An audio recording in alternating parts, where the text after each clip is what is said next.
I'll call this Bang Bang. Seriously? Bang, bang. I will fuck you up. I will beat your ass. Bang, bang. I will fuck you up. Pull up, bitch. Bang, bang. I will fuck you up. I will beat your ass. Bang, bang. I will fuck you up. Objection. Objection. Bang, bang. I will fuck you up. KO. Bang bang. Bang, bang. I will fuck you up. You're a bitch, bro. Bang, bang. I will fuck you up. I will beat your ass. Bang, bang. I will fuck you up. Right? Yeah. The bang bang, the bang bang, pull up. The bang bang, the bang bang, pull up. Bang, bang. Right? Yeah. The bang bang, the bang bang, pull up. The bang bang, the bang bang. Bang, bang.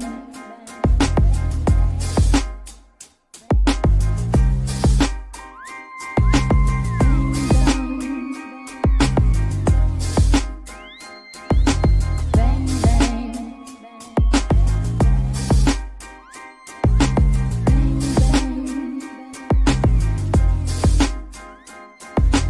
Bang, bang. All right, Mr. Lally, your next witness, please. Yes, Your Honor, the Commonwealth will call Trooper Michael Proctor to the stand. Please state your name and spell your last name for the jury. Michael Proctor, Proctor. You're a bitch, bro. Bang, bang. I will fuck you up. I will beat your ass. I will fuck you up. I'm going to allow it. Bang, bang. I will fuck you up. I will beat your ass. I will fuck you up. I'm going to allow it. Bang, bang.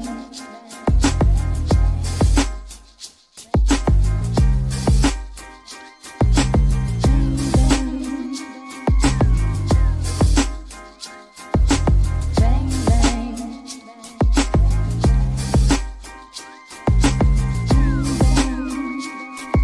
My name's Aidan Kearney. Welcome to the Weekend Live Show. 508 is where I'm from. We run down the biggest stories of the week with you every Saturday night. Let us know in the comments right now where you reppin'. Apache Junction, Taunton, Worcester, Long Island, Manchog, South Florida, Webster, Malden, Framingham, Tucson, Billerica, Salem, Gloucester, Moosop, Connecticut, Charleston, South Carolina, Roslindale, Moosop, Connecticut, London, Hanson, Glendale, Arizona, Lynn, Mapleville, Quincy. Food stamps, leave your clothes, buddy, and date them with You a funny ass guy, man. Have you ever heard of Turtleboy? Yeah? Are you a fan? 508 is where I'm from. Hey, what's up? 508 is where I'm from. How was that? You a freaking idiot. Stop telling people that I'm mentally deranged and stupid. Call me Aidan. I'm not a doctor, but... Get out of my store, please. You're a fucking loser. You are a loser. You're not a journalist. You're nobody. You're not turtle hair. Don't make such fun of the criminal justice system. NFL on the house, blog that. Let's get this party started. Yo, what's up, people? This thing's gonna fall at any moment. It keeps falling on me. I'm gonna have to get ghetto up in this bitch, tape it up or something. What's happening, everybody? Welcome to the live show. My name is Aidan Kearney. You can call me a variety of names if you'd like, up to and including. You can call me A. Timothy Kearney. That's my true crime name. You can call me Journalism Jesus. That's my spiritual name. You can call me Uncle Turtleboy. Old school turtle writers call me that. You could call me Turtleboy will do. I prefer Dr. Turtleboy because if Judd Welcher is a doctor, then I get to be a doctor too. You can call me Daddy, which I understand for some people can be, weird and awkward, but for others it could be playful, flirtatious, even sexy. You can call me variations of that if you'd like to, that are acceptable, up to and including but not limited to Fridge Daddy, Crowd Daddy, and now Theater Daddy, Cult Daddy too. I guess you can call me that, whatever you want to call me. I don't care what you call me. Just be here every Tuesday and Thursday. No, Tuesday and Saturday night at 9 p.m. sharp. Thursday's the sex cult night. All right. And make sure you smash that subscribe button for me. You got to smash that subscribe because we're bleeding subs around here. We're bleeding subs. What are we up to for subs? What are we down to for subs? We are at 163,194. So I think we have about 200 less than we did last time. So I don't know where everyone's going. I don't really care, but you should like it anyway. Because I mean, how many people are watching right now? A little over 3,000 people. I bet you a few hundred of you haven't hit that subscribe button. So go ahead and do that for me. Go ahead and do that. Yeah. And yeah, I loved, shout out to Broken Baker for the Unity stream today. I enjoyed it. I watched it. I think more people should subscribe to you. You're very funny Norseman there. So keep up the good work, sir. And don't let the haters get you down because you're doing Lord's work over there in the Baltics. So we need that, or the North Sea, wherever you people are from. Anyway, what else is going on? But if you want your messages read out loud to the class tonight, you can click at the link at the top for something called Turtle Chat. When you do that, you can pay whatever you want and you'll get to write a little message, right? And I will read the message. And as long as it's like, a reasonable, length, not like some crazy centigraph, I will read it. However, disclaimer, right? No, like we're going to chill with the drama. Okay. There's some stuff that if you even if you pay me, I'm not like getting shit started around here. You know what I mean? So I'm not interested in that. We're here to get back to the business. Oh, and a Ray from Dallas. Somebody sent me your stream. I like this guy's channel too. Check out his channel too. He had a good one today. I was listening to it not too long before it came on the program. So, on my presentation here. So anyway, what was I saying? I forget. Oh yeah. I'm not interested in that, man. I'm interested in getting back to what we're supposed to talk about. There's a lot going on out there. Right. And I'm just done with it. Anybody who's interested in that isn't here for the right reasons, period. And I see what's happening here. This is turning into a drama community. And I want no part of it. And I think I speak for a lot of people when I say that. And anyone who's interested in perpetuating this childish, ridiculous drama online is not somebody that I'm interested in having here. Okay. You're not a supporter of mine. You're not here for the right reasons. You're here for the drama. I mean, and you see me as somebody who can be the content of your drama. I'm not your content, right? I'm the content creator, right? I'm the person who talks about the issues and I'm fighting the justice system and the criminal justice system, the corrupt state police, the corrupt Norfolk County. That's what I'm doing. If you're interested in drama about who's mad at who and who said what, then you're not here for the right reasons, right? You're not here for the right reasons. I got real problems. Your problems are fake. At the end of the day, the drama people, they watch this stuff, right? And the worst thing that happens is they go back to their meaningless existence and they're just fine, right? They're just like, whatever. Okay, I got embarrassed today on social media. Oh, I guess I lost my pissing match with this person, whatever, right? My problems are jail. Okay, I don't need to go to jail. I'm fighting an actual corrupt institution that wants to put me in jail. The same exact corrupt institution that framed Karen Reed for a murder she didn't commit and brought us all together. They decided to come after me, and I still got to deal with that. All right. So yeah. Anyway, I just want to, and I'm just, again, I just want to profess my love and respect for various content creators out there who have had my back the entire time. Okay.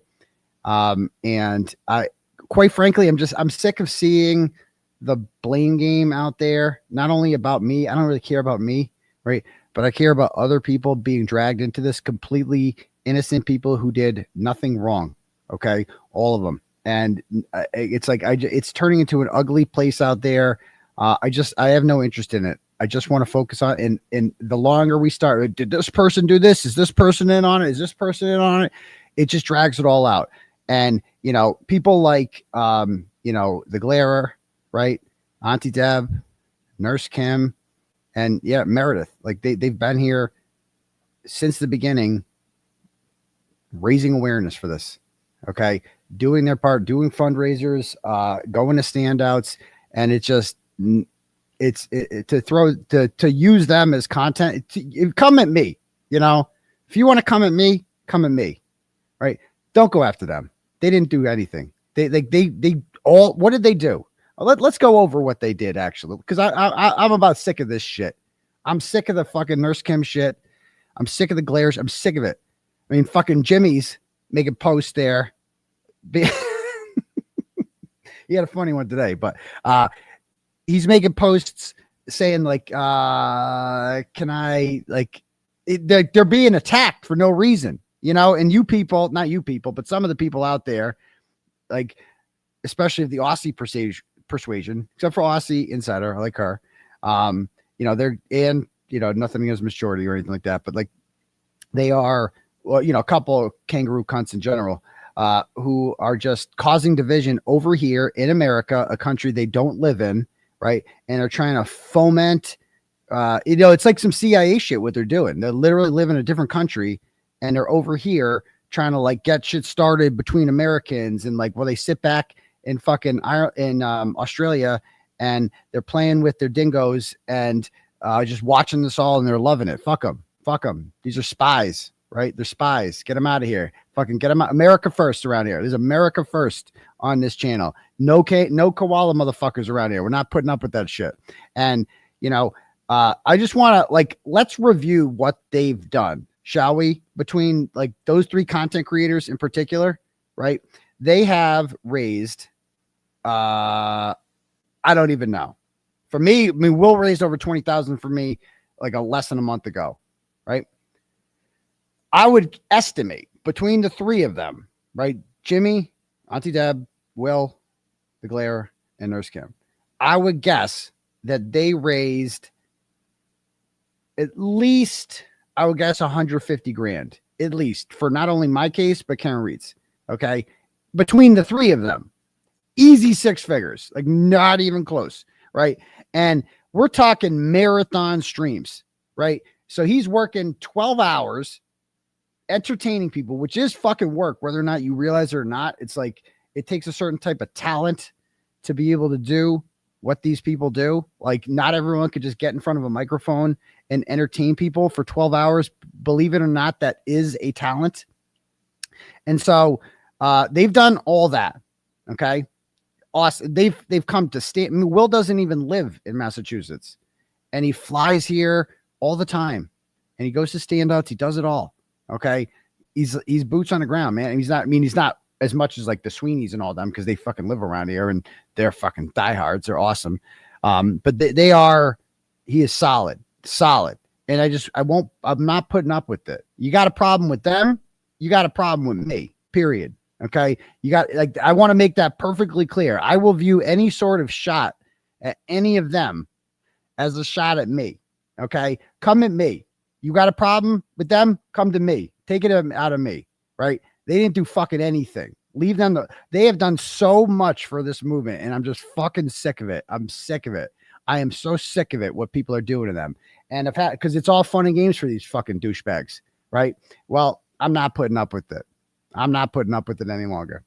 All right. And,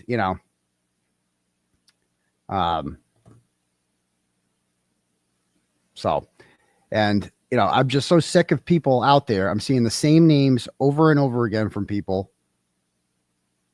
And I just not putting up with it anymore. Hold on one second. Good message. So here's my question when it comes to content creators, right? Is how much has JFK raised on his channel for Karen Reed? Does anybody know? Does anybody know how much JFK's raised? Anyone? Anybody keep a tally on that? Did he do any fundraisers for the Karen Reed movement or Mike? Has he done that? Has JFK, did I miss the episode where JFK went through and analyzed any sort of court documents related to the Karen Reed case in the pretrial? Anything like, has he done anything like that? Has he talked about it?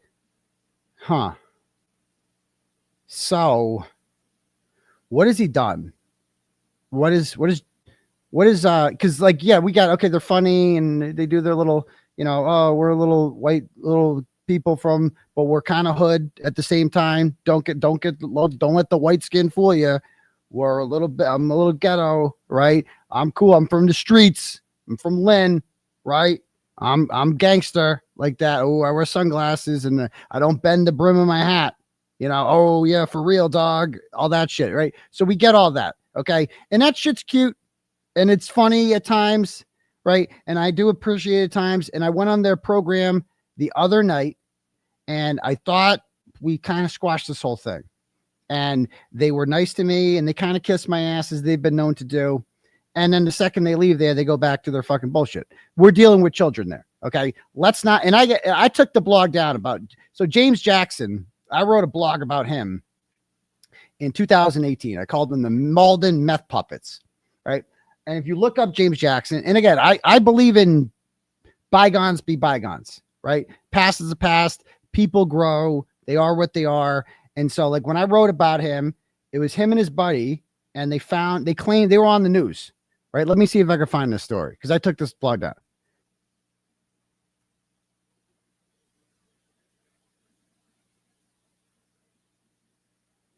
Let's see.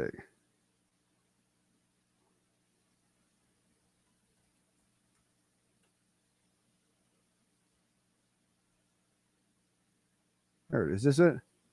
Oh, here it is.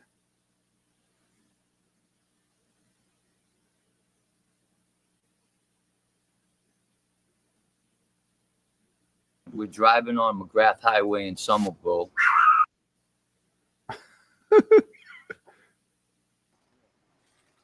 Now we have our coffee. We're driving on McGrath Highway in Somerville, and I noticed a couple cars swinging, like moving to the right, and we seen something in the street. And he's like, "Louis, what is that? What is?" I'm like, "I don't know. What is it?" So I ran across the highway to grab it. We brought it in. People are like, first of all, they're like, you're creating drama. No, I'm ending it right now. I'm ending it because this shit needs to fucking end. And these guys are the problem. Let's be very fucking clear. These guys are the fucking problem. All they are doing right now is sowing division in this beautiful community that they had nothing to do with, that they did fuck all for. They did nothing. They watched a waterfall video over and over again and got Higgins to call into their show once, and they haven't shut the fuck up about it for a year or so. They've done nothing. Absolutely fucking nothing. They came to my show, they didn't buy tickets, and they stood outside and they grifted. Okay. They leached off of my audience. Okay. And they got donos and did all that stuff. This is grifting. And this is what I do. I call out grifting, right? This is not they are not a justice channel. They don't support anything that we do. Nothing. They are complete and total frauds. And I want to get along with everybody and I like them all, but these guys, I will not stand what they're doing in Nurse Kim and the Glairer and everyone else is wrong. Okay. And it needs to stop. It needs to stop. And I'm just putting an end to it now. And I know they're going to keep going, and that's fine. First Amendment and all, right? But I just want people to know that this is who they are at their core. This is who they are. We had no idea what it was. It was wrapped up in a brown paper bag.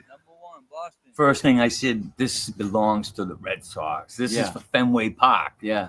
Like, how do we have this? Like, nobody made this. This belongs to the park. I'm thinking that they hang it off the Green Monster. Yep. We want to give it back to them because it belongs to them and it doesn't belong to us. Yep. But in reciprocation, we would like, maybe to go to a nice playoff game or we're looking for something. We just don't want to hand it over to them. Okay. So these guys claim it fell off a truck and they crossed across 3 lanes of traffic to get it in Somerville, this Red Sox banner. And so instead of just returning it, they held it ransom. They're like, yo, we want some reciprocation. We want some playoff tickets. So the Red Sox won the pennant in 2018. We had like 115 wins or something that year. We fucking killed it that year. Won the World Series. And these guys want playoff tickets to that. And they're like, yo, we found it fell off a truck, which is like what every fucking mafioso says when they're selling cartons of cigarettes. Of course, it fell off a truck. right? So totally didn't steal it. Totally didn't steal it. And again, so I wrote about these guys back in 2018, and I called them the Malden Meth Puppets. That was their turtle board name, the Malden Meth Puppets. And, you know, a long time ago. And then James Jackson reemerged with JFK, and JFK was in the blog that I wrote too, because they had like a rapper friend or something. I don't remember, whatever. He was a side character in this blog. These were the two Malden Meth Puppets. I forget the other gentleman's name, but you know, so I wrote about it and I put it out there, and but you know, people change. You know, I give people the benefit of the doubt. Like, people change, but some people don't change. Okay. Some people are what they are, and they're still the Malden Meth Puppets at the end of the day. They are still the Malden Meth Puppets. And I mean, that's fine. You go watch. I don't care. People should watch whatever they want to watch and have a great time. And if that's your cup of tea, fine. Don't think for a second that these guys are in this for anything but themselves. They do not give a flying fuck about justice for anything. They never cared about justice for Karen Reed. They certainly don't care about justice for me. They don't. It's a fucking joke to them, right? They will he was 3 weeks ago. He wanted Peggy O'Keefe on his show. They wanted to have Peggy O'Keefe on the fucking show, right? So this is, I'm putting this down now. This is my stance on them. Go ahead. Right. I mean, we need to negotiate here. We want to, we're looking for, Listen, like, you know, we're working too. Yeah.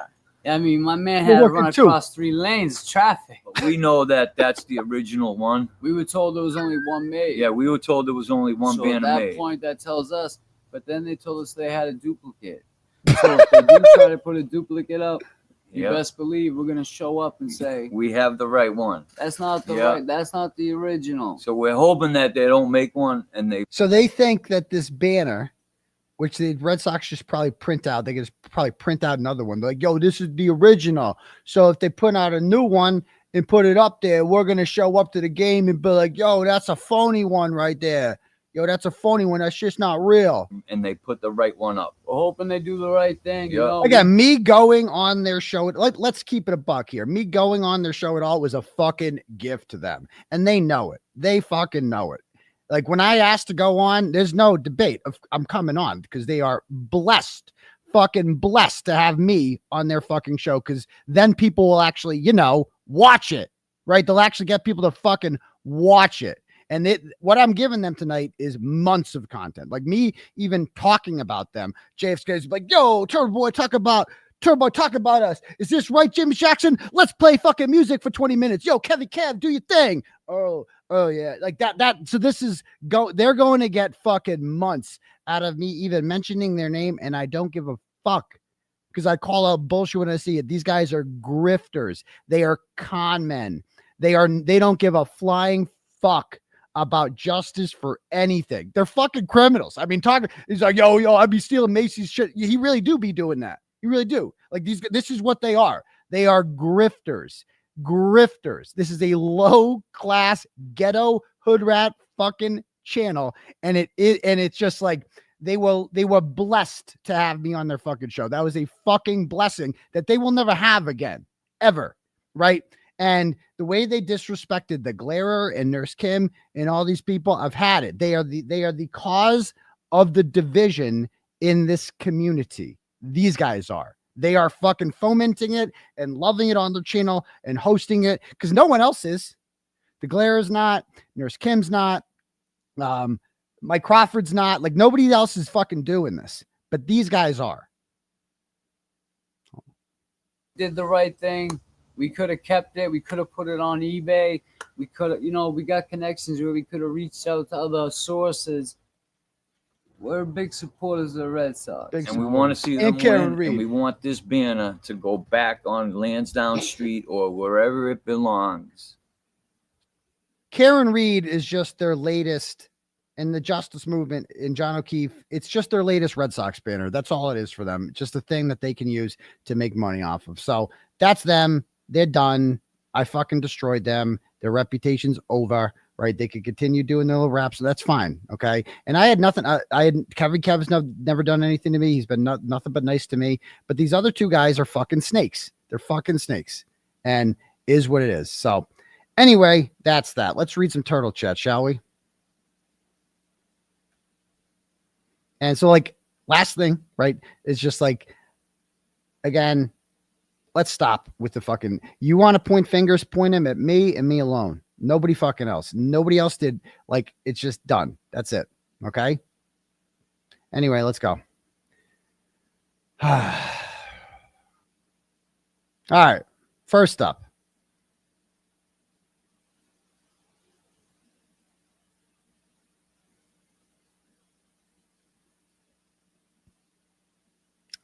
Team TB sends $5 and has a bit of a centograph. We'll see how long this goes.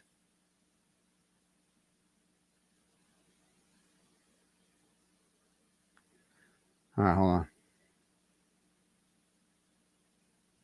All right. So this says, saw a 2-page, this is from Team TB, says, saw a 2-page motion was filed by fake victim on Wednesday to pause your defamation suit until after the criminal cases. One of the reasons given is to protect your Fifth Amendment rights. Surely your lawyers thought of that on your behalf before your suit was filed, right? Have they said what their opinion that it's nothing's going to come of it. Nothing's going to come of it. So, appreciate that. Can't read the rest of it. It's a long one, but appreciate that, Team TV. Appeals. This is $5. Appeals are made for walk-in. Hossman sends $5 and says, I haven't doubted you for a second. It won't start now. Not sure how you feel about this, but I've started praying for you. I'll allow it because you can take all the help you can get. I can tell you have a great heart. Listen to Jess and Jimmy, Kim, and Will. Pro Turtle. Love, Ash. Well, thank you very much, Ashley. Appreciate that. Barry Lewis sends $25 and says, stay strong. Original source of audio, waypoints of audio, receipt, authentication. You got this. I love you, Barry. I sometimes I have no idea what you're talking about. But you know, I still love you anyway, Barry. Okay. There you go. Next. Joanne sends $25 and goes, I've been a loyal supporter since April 2023. From the start, you made it clear this fight was about justice and that Karen Reed's story could be any one of ours. What you've done has made a real difference, and so many of us are grateful for your dedication, courage, and voice. You are appreciated. Never forget that. Well, I appreciate that, Joanne, and thank you for that. Next, Susan sends $10 and goes, no comment. Thank you, Susan. Wildly Long Claw sends $25 and goes, after the second trial, some players identified that Free Karen Reed has an unfulfilled void and crave for drama. Does anyone think they stopped pulling strings and being nefarious? Karen is suing for conspiracy. That's what they do. They conspire and we blindly enjoy the drama that they feed us on Twitter. We participate in an orchestrated campaign against Aidan and Karen, shaming us for neglecting rational and cause. As much as I'd like to blame the Canton conspirators for this, we can't blame them for everything, right? They have nothing to do with the current division amongst us. Like they win. It's very nice for them. They're the less we're talking about them, the more they benefit, I suppose. But at the end of the day, I don't think this isn't like a CIA op or anything like that. This is just bad behavior on the part of some people, and that's it. All right. Next. Cyber Chicken Boston. Whew. Sends $250. Thanks, Cyber Chicken Boston. And she says, I hope this doesn't piss you off. Please sub to my channel. Well, $250. You got it. Going live on my channel in October to expose a cult that has put my family through hell for the past 6 years. New content. Hashtag Cyber Chick in Boston, but always Free Turtleboy. Well, thank you, Cyber Chick in Boston. For $250, you got it. I'll sub to anything for $250. Thank you very much for that. Next. Helen sends $10, goes, you were so wonderful on that awesome Samantha Benigno show. Pure class. Loved you so much there. And I loved going on there. She really knew her shit. She was great. She was awesome. So I really appreciated having her on there, and she really knew her stuff. So thank you for that. Leave the drama at the door. Sends $5 and says, hi, doctor. Hang tough. Ignore those drama people. They only want to divide the community, and no one gives a crap about their lies. Thank you for ending the drama. Thank you for all you do. Time to Free Turtle Boy. Well, thank you very much, to you. Sharon Size sends $10 and says, what did Lindsay Gaetani do to get 6 months probation? That was when she threatened to murder Mary Bagwell and her children. Didn't go well for her. So she took a plea in which she basically had to take some anger management classes, and obviously that didn't work. So here we are. Thank you. Next. Nico sends $5 and goes, I realized after Krusty's Spaces, you're literally the only thing she has in life. Without you, it's just food stamps and child protective services. It is. If I died tomorrow, I don't know what that woman would do with her life. I really don't know. Like, I'm all she has. Like, because not only me, but anything I liked is bad too. Like, if I write positively about somebody, like I spoke about Kelsey Fitzsimmons once, or like maybe twice, right? Because again, that's Tim Bradel's client, so I have like a conflict there covering that one. But I think I spoke about her once or twice, and I said I don't know all the facts of the case, but I have a problem with the way she was put back in jail. I thought that was complete bullshit how that happened. And within minutes, Krusty's had immediately taken up the position that Kelsey Fitzsimmons is bad. It's just like clockwork. It's like, so I don't even think she would know what to do with herself without me. So there's that. Jay Hey from Lawrence sends $5 and goes, Hey, Aidan, word on the MV streets is that one of the officers involved in the Francis Gigliotti death committed suicide last week. Very hush hush. Much love from the 978 hashtag Lawtown Gang. P.S. You doing upper body because damn. Oh, a little bit, nothing too crazy, but try to work out once in a bit, So thank you very much, Jay. Hey, but yeah. Speaking of Francis I don't want to say his name, Jigga, that they call him, the guy that was killed by the Haverhill police. So he went on Mike Crawford for whatever reason, had JFK on his program because he's subbing in for Grace Curley on maternity leave. And so he had JFK on, and JFK's big and exposing. He wants to get the word out about his boy Jigga that was killed by the Haverhill police, George Floyd style. And, I didn't hear him mention that. It's funny. He had this platform. He finally got on WRKO, and all I heard about was drama. I heard a lot about drama and self-promotion. I didn't hear much about that. There you go. Just, I must have missed that. Because that was their big thing, right? Oh, we're going to do this. We're going to fight for Jigga. And I didn't hear them talk about that. I heard them talk about drama and who was on their channel and promoting it. I heard that part, but I didn't hear anything else, about things that actually matter. Weird. Because he had a chance. He's on the radio and he elected. It's almost as if he's like not a serious person and doesn't give a fuck about justice at all. Maybe. They're almost like they're the kind of people who may or may not steal a Red Sox banner and hold it hostage in exchange for playoff tickets. Maybe. I mean, it's almost like there's a pattern here, and this is just the latest grift. Maybe. I don't want to jump to any conclusions. Thank you. Turtle Lover sends $10 and goes, love you, Turtle. And no, JFK is the true grifter. I'm married to a real Southie man. They are disgusting. Not real Southie men.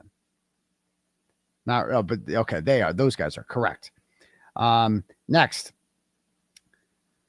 Mary Swampy sends $10, goes, hallelujah. Thank you, Turtleboy, for naming the haters. I'm so relieved to hear you say it. Lots of love from Nola. And, I've gotten a lot of emails in my inbox saying that, saying that like,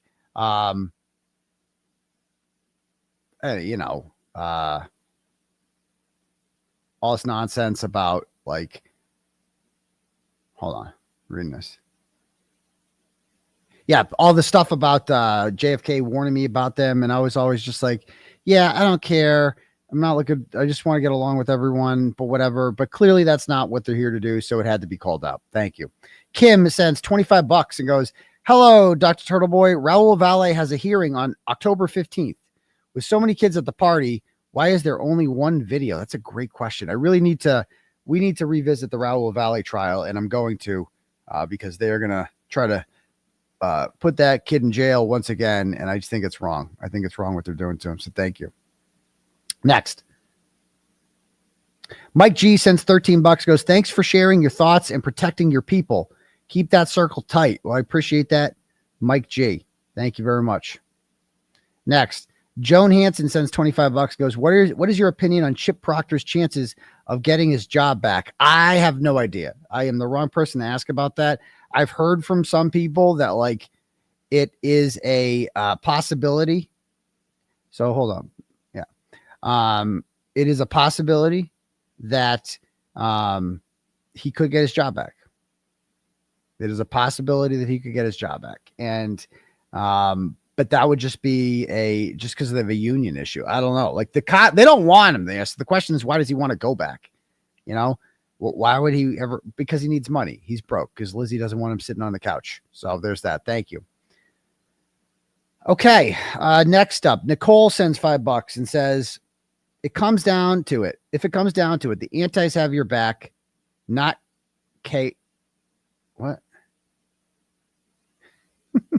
So this is an anti. So, okay, let me shut this down. So I guess this person is an anti FKR person. They're saying an anti coming around to give you a chance. Now, let me make this very clear to the antis who are opportunistic vultures. That's not happening. Okay. That's not happening. I fully, no matter what, know as a matter of fact that John O'Keefe was not hit by a car. It just didn't happen. Never happened. He was not hit by a car, which means that he was killed inside Brian Albert's house. It's the only other possible solution, right? And, you know, Kara Reed, quite frankly, as I've always said, was an interchangeable part of the story. She is the victim of corruption. She is the victim of this, right? If John O'Keefe had a different girlfriend, right, then she would be the victim of this. Or maybe Lucky Loughran would be the victim of this, right? But Karen Reed is just an interchangeable part in all this. So these people who think that like, oh, if there's some sort of division between two people, we can exploit that and get into Change's position about the murder of John O'Keefe. Incorrect. If fucking Krusty Panties was falsely accused of hitting John O'Keefe with her car, I would defend Krusty Panties. You understand that? Because it's not about the person who was falsely accused. It is about the people who are getting away with murder. That's what the story, my interest in the story has never really been about Karen Reed. It has always been about Jennifer McCabe, Brian Albert, Brian Higgins, Colin Albert, and everybody else who helped cover up the murder of John O'Keefe. That is why they are my interest in this story, period. There we go. Next. Megan sends $5, goes, Turtle, I need an intervention. Okay. I need TBAA, Turtle Boy AA. I was 16 minutes late and was panicking. Whoa. On the way home from a pumpkin walk. I feel awful. You can always do 1.5 speed for what you've been going through this week. And honestly, I've ignored almost all of it, but I can't ignore the empathy I have towards you seeing these friends turning their backs on you for a quick buck. They were never my friends, to be very clear. They were never like friends. They were, although Will is my friend, Kim is my friend, and Jimmy is my friend. All right. And, you know, as content creators, they are doing this. And, you know, while we're at it, it's just like, I just don't like the finger pointing. I hate seeing other people that are brought into this, like, and Meredith's another one that people are throwing out there, and nothing to do with any of this, to be very clear. None of these people had anything, and all of them have raised money and raised awareness and done all that and done their part. And, you know, free speech and all, you have a right to say whatever you want. You have a right to your opinion, but I'm telling you, as somebody who's, you know, in the middle of all this, right, that none of those people have anything to do with anything. So leave them alone. So there we go. That's it. And if you don't like it, like Sharon Miles here, Sharon Miles, die in a hole. Okay. Oh my God, look at your face. Look at her face. Look at her. Oh my God. What a hideous fucking creature. What a nasty skank you are, dear. Okay. So, Sharon, I hate you with every ounce of my being. I'm going to ban you from the channel, okay, right now. But here's what you're going to do. You're going to keep fucking watching anyway. You know why? You're going to keep watching every Tuesday and Saturday night at 9:00, Sharon, because you can't get enough, can you? You can't fucking get enough fill of Turtleboy. You fucking love it. You fucking need it. You can't stop fucking watching, but you can't comment because I just banned you. But you're going to make some alts and you're going to keep fucking coming back every Tuesday and Saturday night. You know why? Because I fucking told you to. Because you're my pet. Because you do what I tell you to do. You got that, Sharon? Every Tuesday and Saturday at 9:00, you will fucking be here like a good fucking dog. Because that's all you are, a fucking dog. So stay, dog. Sit, boo boo, sit. All right, and shut up. We're muzzling your ass. Next.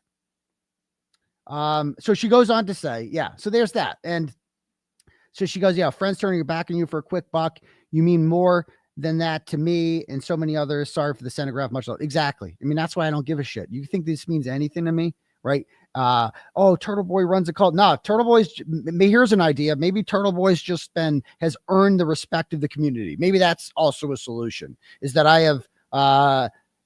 I'm the reason that this story kind of blew up. It's just a fact. Okay. Not everybody heard about the Karen Reed story through Turtleboy, but it's the fact of the matter is it probably wouldn't even be fucking live streamed or on television if I didn't blow this shit up. Right. I made it an international sensation. Court TV doesn't live stream every trial. There's a lot of murder trials going on in this country. They don't live stream every murder trial. Right. But they did this one. Right. And before I came around, was anybody talking about this? I don't see, I can't find anything except for her arraignment on TV. I can't, or on YouTube, nothing. I don't see anything like that. After I started getting around, all of a sudden it's on YouTube streams and everybody starts talking about it. It built and it built and it built. And you know what they did because of my activism and my journalism? They arrested me and then they put me in jail for 60 days. Why did they do that? Because I covered this story. Because I exposed corruption in the Massachusetts State Police of Norfolk County. Okay. And that's why they came after me. They didn't come after me because I went after Monica Cannon Grant or Mike Fucci or anybody else from Ratchet Madness 2023, 2022, or before that. Okay. They came after me because of this. And they made journalism. They tried making journalism and activism into a crime and satire. They tried making satire into a crime. And I kept going fucking anyway. That's why people have my back. Not because I'm a cult, because I showed that I'm fucking real, right? And I'm putting my freedom on the line here. I'm putting my money where my mouth is. And we've done and I'm more than just a person reporting this shit. I'm out in the streets. We're raising awareness. We're doing all that. Okay. I've earned this shit. I was around on the courthouse steps on July 25th, 2023. I must have missed JFK. And James Jackson. I mean, they live around there, right? Why weren't they there? Were they there on September 15th, 2023 for that? No, I didn't think so. What about when I was in jail and I couldn't be there? Surely they must have filled in then and kind of taken the lead, right? Oh, no, they're too cold for them. Too cold. They couldn't make it. No grifting opportunities there. I must have missed it all. So whatever. Anyway, next. Lindsay Higgins. First of all, so Lindsay Higgins is John O'Keefe's beautiful ex-girlfriend who was featured in the Dateline episode. I don't think she made it the final cut, but she was like featured on their social media. They did their interview afterwards. She befriended Karen Reed during the pretrial hearings and sat with her family during court. Okay. Which is a powerful statement, right? That was John's most recent ex-girlfriend, right? She has no reason to get along with Karen Reed when you think about it, because I mean, who gets along with the new girlfriend? Like, she was the girlfriend before John, and 20 years before her was Tara Kerrigan. Okay. And Tara Kerrigan sitting there with her fucking 2490 on her thing, acting like she's waiting for John to come home from sea. Right. He's on some fishing boat out of Gloucester and they got lost in the storm. And she's sitting there. Every night. She's like, Johnny, today's the day Johnny comes home to me. Today's the day. No. And she's got her shit together. And she's just a great person. I've become, I would call Lindsay Higgins a friend at this point. And she's got to be my realtor when I buy a house. And really cool chick. And having her on Karen Reed's side was a powerful thing because everybody else from John's life was on the other side, right? It just in complete defiance of facts and evidence and all that. They just rejected it and they sat on the other side, right? But not Lindsay Higgins, right? Lindsay Higgins sat on the side for justice. She was there throughout most of the first trial, not the second, but it was a very powerful thing to have her there. And this is her comment. Let's see what she says. For $100, she goes, Aidan, we all share the same goal, justice and accountability for John. Though it may not be what some believe now, I hope the truth is eventually heard, just as I've come to hear it. Getting to know you over the years has shown me your heart and your tireless commitment to that truth. Many have tried to insert themselves into the story, but it's been you and only you who has consistently brought light to the failings of the Commonwealth. You've endured more than most could bear, wrongful imprisonment, financial strain, and personal loss, all in pursuit of what's right. And still you fight on because of you. Maybe now in Norfolk County, you will think twice before trying to frame another innocent person, someone who could just as easily have been me. You are deeply appreciated, and I will always be grateful. I stand by you, Lindsay Higgins. Thank you very much, Lindsay. That means a lot. And that's what I mean by like, this could be free Lindsay Higgins. Right? If this happened 2 years earlier, right? 2 years before, Karen Reed and John O'Keefe went to 34 Fairview Road that night. And if she dropped him off, right, it would be the same thing. They would just frame her. Okay. It is an interchangeable person there. That is the victim. And it absolutely could have been her. Absolutely could have been her. So thank you very much for that, Miss Lindsay Higgins. Thank you. Okay, next. We have here. Oh, I think Laura. Yeah, Laura sends $5 and goes, you're a stand-up guy. Fuck JFK. Thanks for mentioning Ray. People can subscribe at 204 Ray from Dallas. Yeah, I just found Ray's channel today and I subbed and he's got less than 1,000 subs. So give Ray from Dallas a sub. Much love. Still waiting for a fridge demonstration. I can't, you know what the fridge demonstration is. It's just the hands are on the fridge. Okay. You know what happens. Just keep the fridge closed. That's it. Keep it closed. All right. Next. Pauline sends $5 and goes, help. Why was I placed in a timeout? What the fuck did I do or did not do? I didn't put you in timeout, Pauline. I don't know. I only I kicked 2 people off the channel today. Not you. Sharon Higgins, what's her name was one of them. And whoever else, I don't know. So thank you. But we'll try to get that fixed. We'll see. Or just make a new name. Who cares? Lisa sends $10, goes, me. Hey, daddy, who steals from the Red Sox? Jerry, the Yankees. Love you. Aidan. Oh, God. Too soon.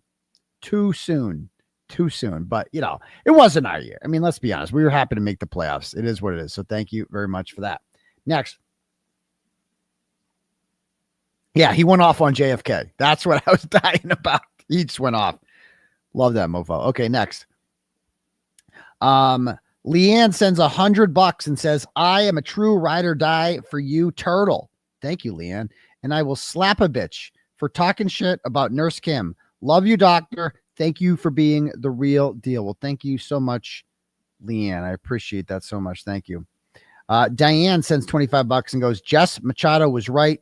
Chat rats support you, Dr. Turtleboy. And Jess Machado is another one that I saw somebody, a recent name they're throwing around is like being involved, and it just needs to stop. They're going after great people, right? These are all people. I mean, let's not forget, Jess was inside the courtroom reporting on shit that no other reporter was reporting on, especially in my absence when I kept losing the fucking lottery every week. Remember? And she gave up her street for me in court. I'll never forget that. It's one of the most selfless acts ever. So thank you, Jessica. Next.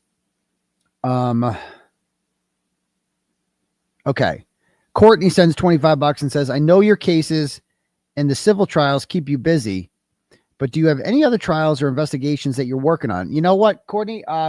Yeah, the Raoul Valley trial was one that I fucking studied a lot this summer. I watched the whole thing and took notes on it. I've been meaning to do some presentations on it. So that one, I did the Donna Adelson one, but it just wasn't that. It was a repeat of the other trials, and there's already like that's more like fucking Joel Waldman's thing. Just anything involving Joel Waldman, I just don't want. He's just a weirdo. I don't know. But you know, it was entertaining. But it was like you knew she was gonna be convicted anyway. There was no chance that Donna Adelson wasn't gonna die in jail. I think the first thing she said when she got convicted was, "My husband's never gonna make it." No, he's not, and he'll be lucky if. You'd be very lucky if he doesn't end up where you are, Donna. All right, next up.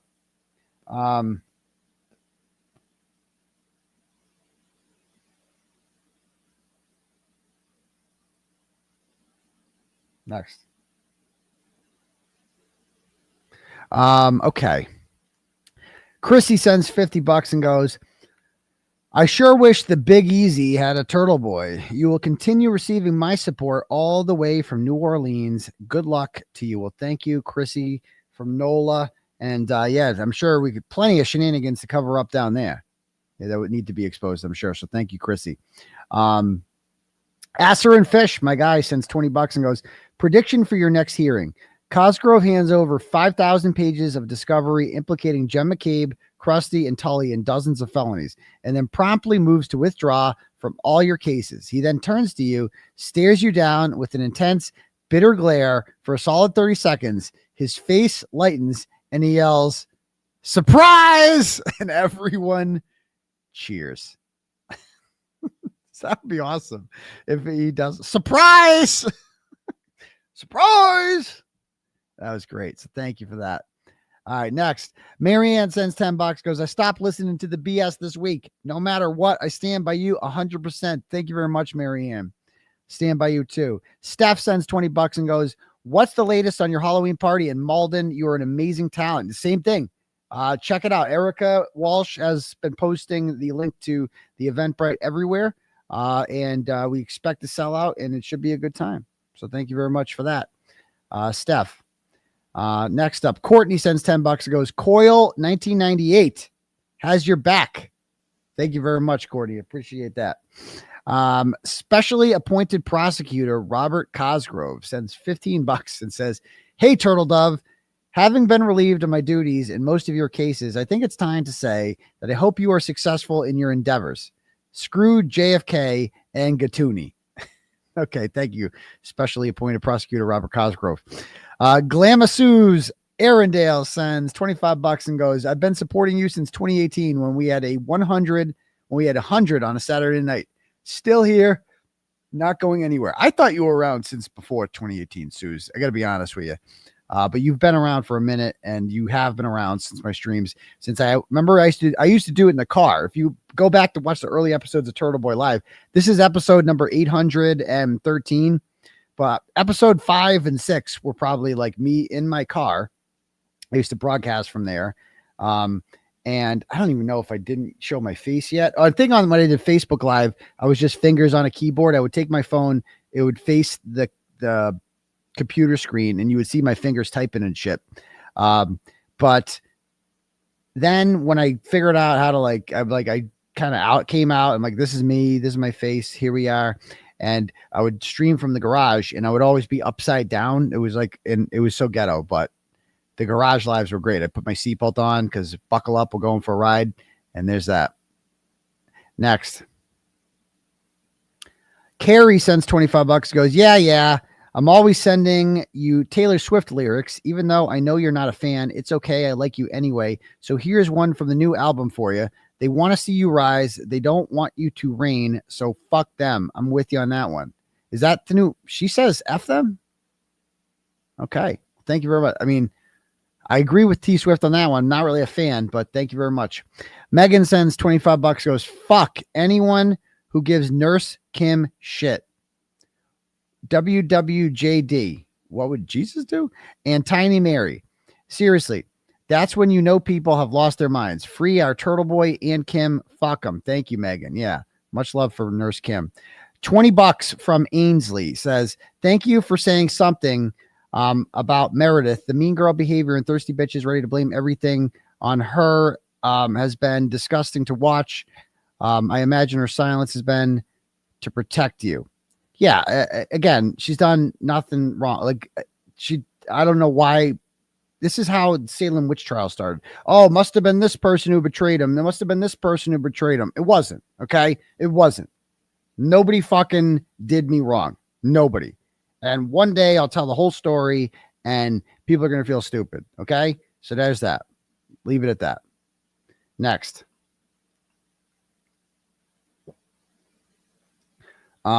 Because if there was, like, I believe me, I'd also be like the first one to like call people out if they did something wrong. Okay, I would. So there's that. You guys know that. Next.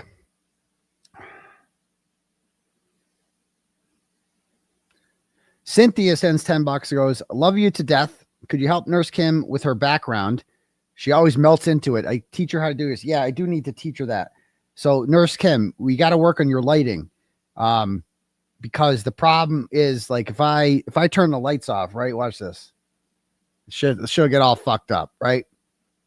If I do, like, look at this shit. You got to have good lighting. If I do, like, okay, this is a weird kind of background. Let me do a different back. Hold on. Settings. All right. Like, if I did this background, right? See how it's like that thing? Now, if I go like this, boom, boom. I get the shadow. She's disappearing into the screen. Or sometimes she does this thing where she does like this. No, not that far, but she'll be like this sometimes. Like this is a Nurse Kim stream. It's like, if she moves, like, bro, she becomes like part of the screen. So we got to work on it. It's all about the lighting. We just got to get her some lighting. So keep giving her donos. There you go. And we'll get her some lighting. All right. All right. Next. Okay.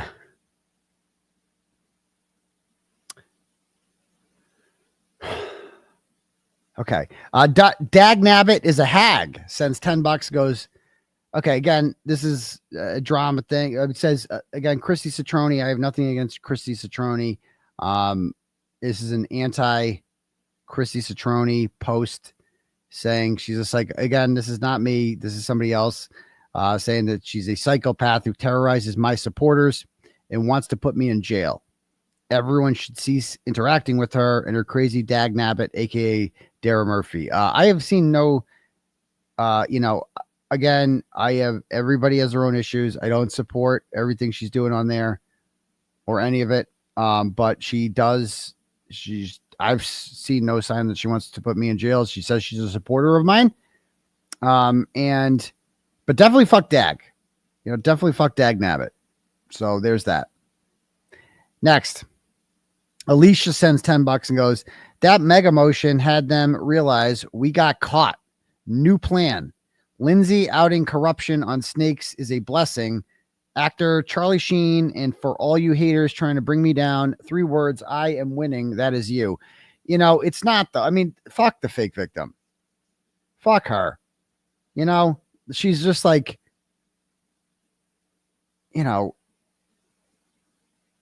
she's doing, it's a scam. This is just yet another one of her many scams where she tries to, we're going to get into some of her shit tonight in the Mega Motion. We'll get into that. Hold that thought. Heather sends $25 and goes, Dr. Turtleboy, thank you for all you do. And again, until she admits that she wasn't pushed on a couch and that baby Clay was never real, then there's nothing to talk about. And that she wasn't raped, there's just nothing to talk about. Dr. Turtleboy, thanks for all you do. Don't worry about those trying to be relevant. The Donahue clan from Merrimack Valley, Worcester, Holden area, thank you. My cousin Michael, corruption is deep. I supported from home due to health, lung issues, and transplant. Protesting was my favorite thing at these courts years ago until 2016. All I want is to meet you, and the glare will followed both of you for years. Always keep it moving. Well, thank you very much, Heather. And sorry about your health issues. Hope you feel better. Thank you. All right. Let me read some cash apps here.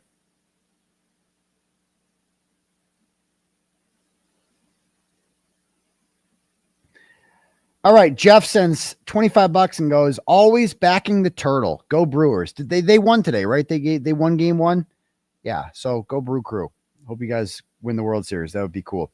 Carrie sends $5 and goes, I hope Jess and Nurse Kim can get on the same page. I'm with you on that. I mean, they're two people who I like a lot, and I really hope that they can get along because it's just, I don't know. I hate seeing people who I like not get along. But I hope they can get along. So maybe they can work things out. I mean, Mike Crawford and Will did, it happens, is what it is.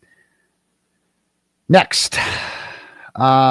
Jeremy sends $10 and goes, I love your beautiful eyes, Ashley.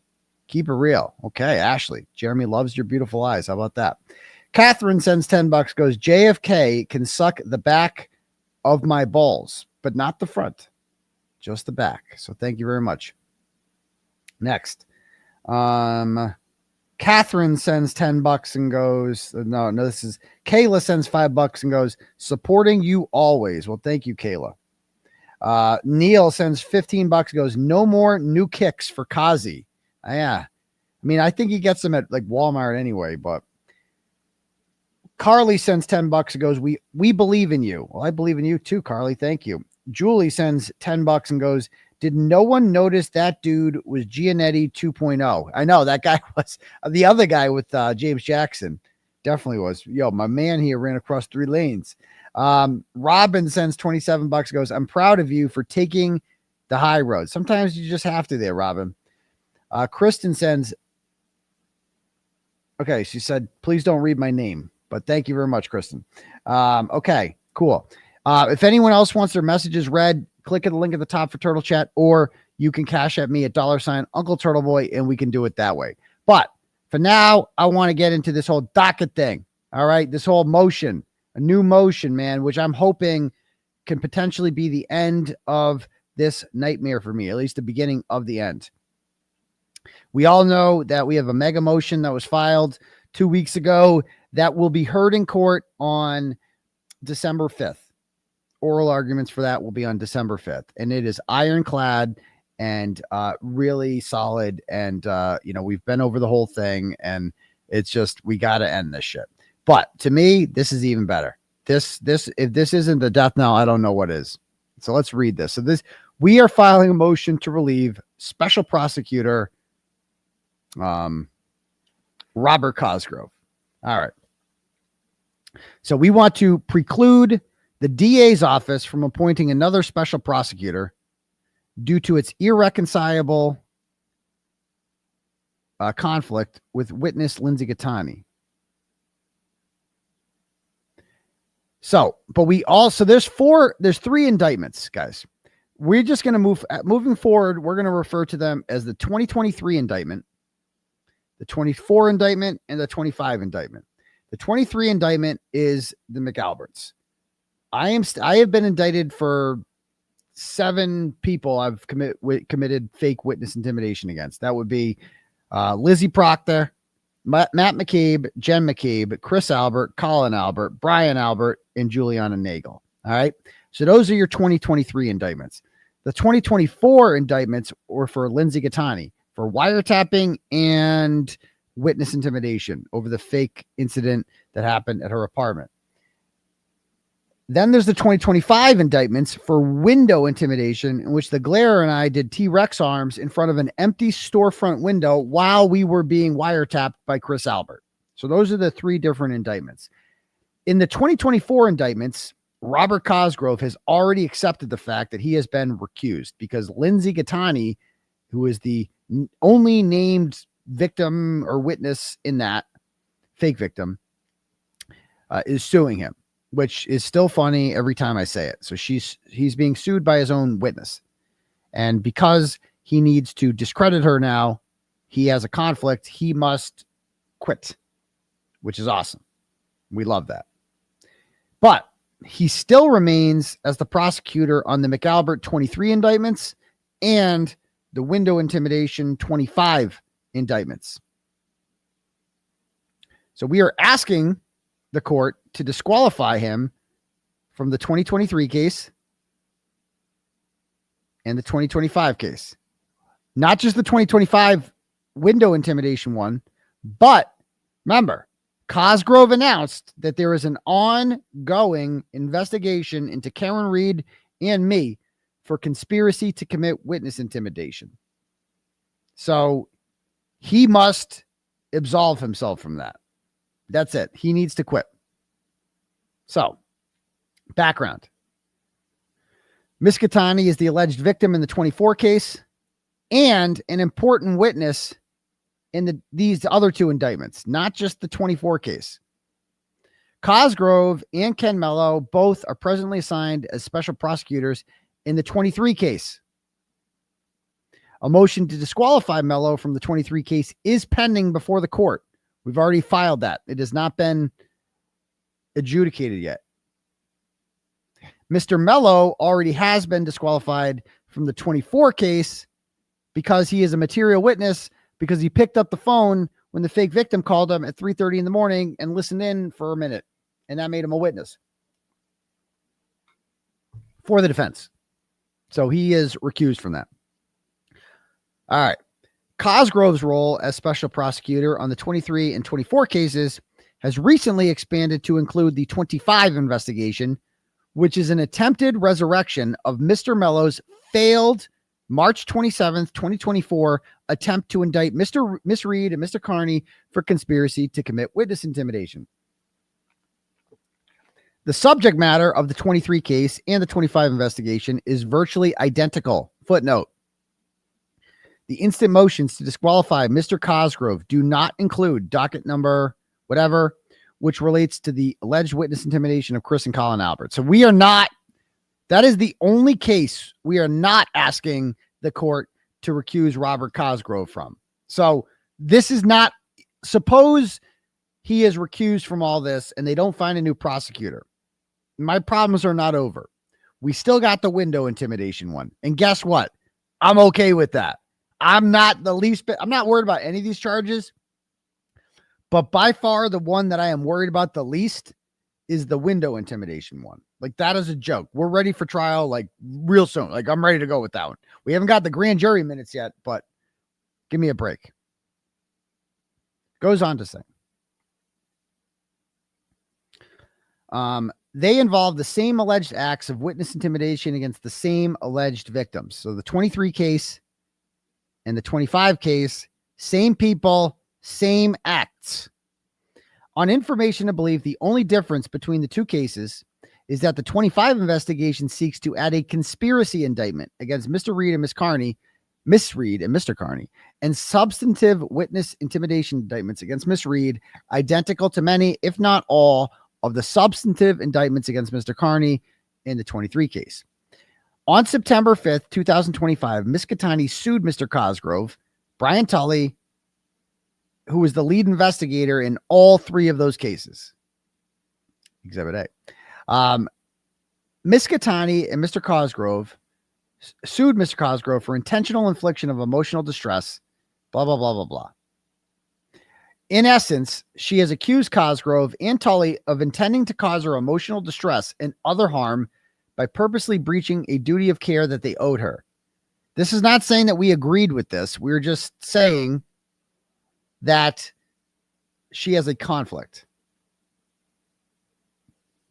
Miss Gaetani has accused Mr. Cosgrove and D.L. Tully of unreasonably and offensively invading her privacy by improperly and deliberately disclosing facts about a purported sexual assault to Mr. Kearney's defense without her consent in violation of confidentiality laws. So she's suing them for that. It's retarded and it's not going to go anywhere, but he still has to get rid of it, which means he has to discredit her.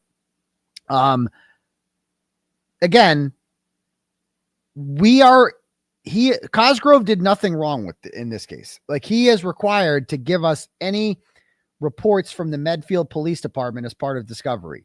And she went to the Medfield Police Department and claimed that she was raped by me.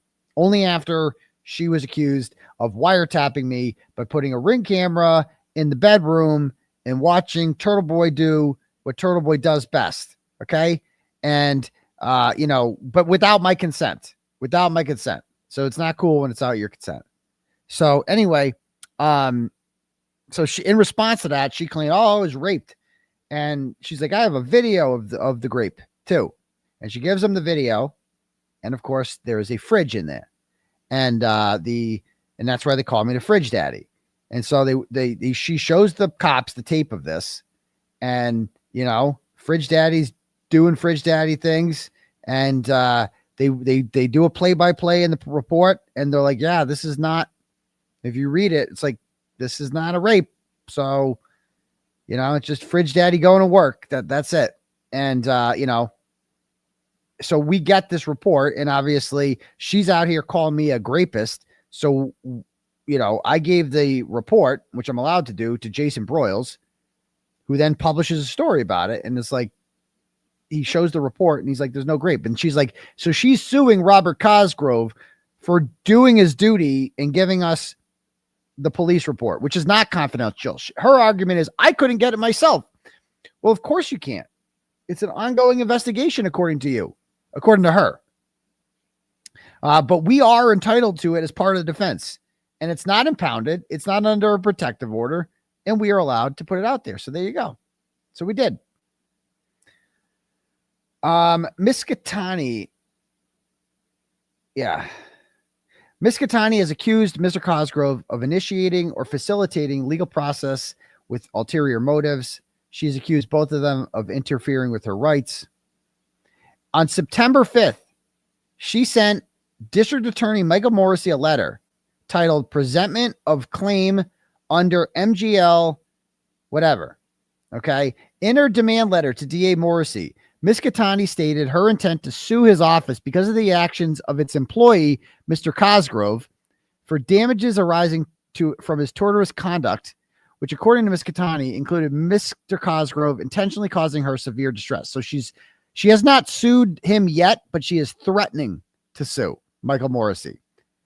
She alleged that her damages would exceed $50,000 and requested that Morrissey, quote, investigate this claim and contact her to discuss resolution, i.e. compensate her financially within 6 months, or presumably face an explosive civil lawsuit in election year. So she did a shakedown and she said, you need to give me $50,000 in the next 6 months or I'm suing your ass. So she has not sued him yet, but she's threatening to, unless they pay a ransom, basically. Mr. Cosgrove has had a lengthy and distinguished career as a prosecutor and judge. He undoubtedly will vigorously dispute the shocking claims that she has leveled against him. By virtue of his professional status and excellent reputation, Mr. Cosgrove's defense of himself against Ms. Gaetani's claims will necessarily damage her credibility, which will harm any prosecution in which she is a witness or where her credibility is an issue. So he has to, in order to defend himself, he has to destroy her. He has to. The DA almost certainly will provide full-throated, speaking of full-throated, oh man, that's a interesting Bederowism there. I didn't even pick up on that. Miss Gaetani knows a thing or two about that. So, they have a full-throated support for Mr. Cosgrove's reputation and integrity and dispute her claims, which will harm any prosecution in which she is a witness or her credibility is an issue. Ms. Gaetani's unconventional legal maneuvers have placed her interests, a prosecution witness in the 2023 case and the 2025 investigation who has sued Mr. Cosgrove and intends to sue him, in direct and irreconcilable conflict with Cosgrove, because he has to defend the credibility of the prosecution witness, Lindsay, and discredit her in the civil case. These things conflict with each other. The DA also has a conflict because it is in their interest to support Mr. Cosgrove and discredit Ms. Gaetani. She's also threatened to sue them. The Commonwealth needs to find her credible because they are using her as a witness against me. On September 22nd, Cosgrove filed a motion to withdraw from the 24 case on the basis that he was ethically precluded from prosecuting matters where Lindsay Gaetani is an alleged victim or party. So any case, this is what he said. He filed this motion and he says any matters where Lindsay Gaetani is an alleged victim, she is clearly not a victim, an alleged victim in the McAlbert's case. She's clearly not. She's an alleged victim in her own fake case. Or party. She's certainly a party to it, as we're going to see.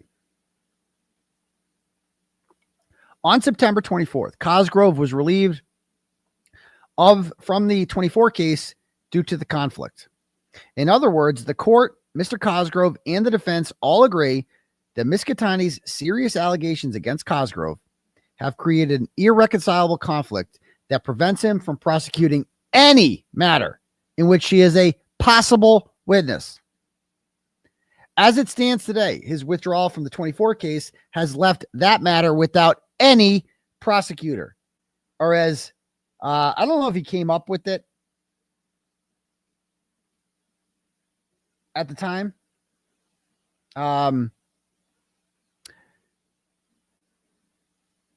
But the word stateless was fucking brilliant. I don't know if he had that planned ahead of time, but that is exactly what that case became. Stateless.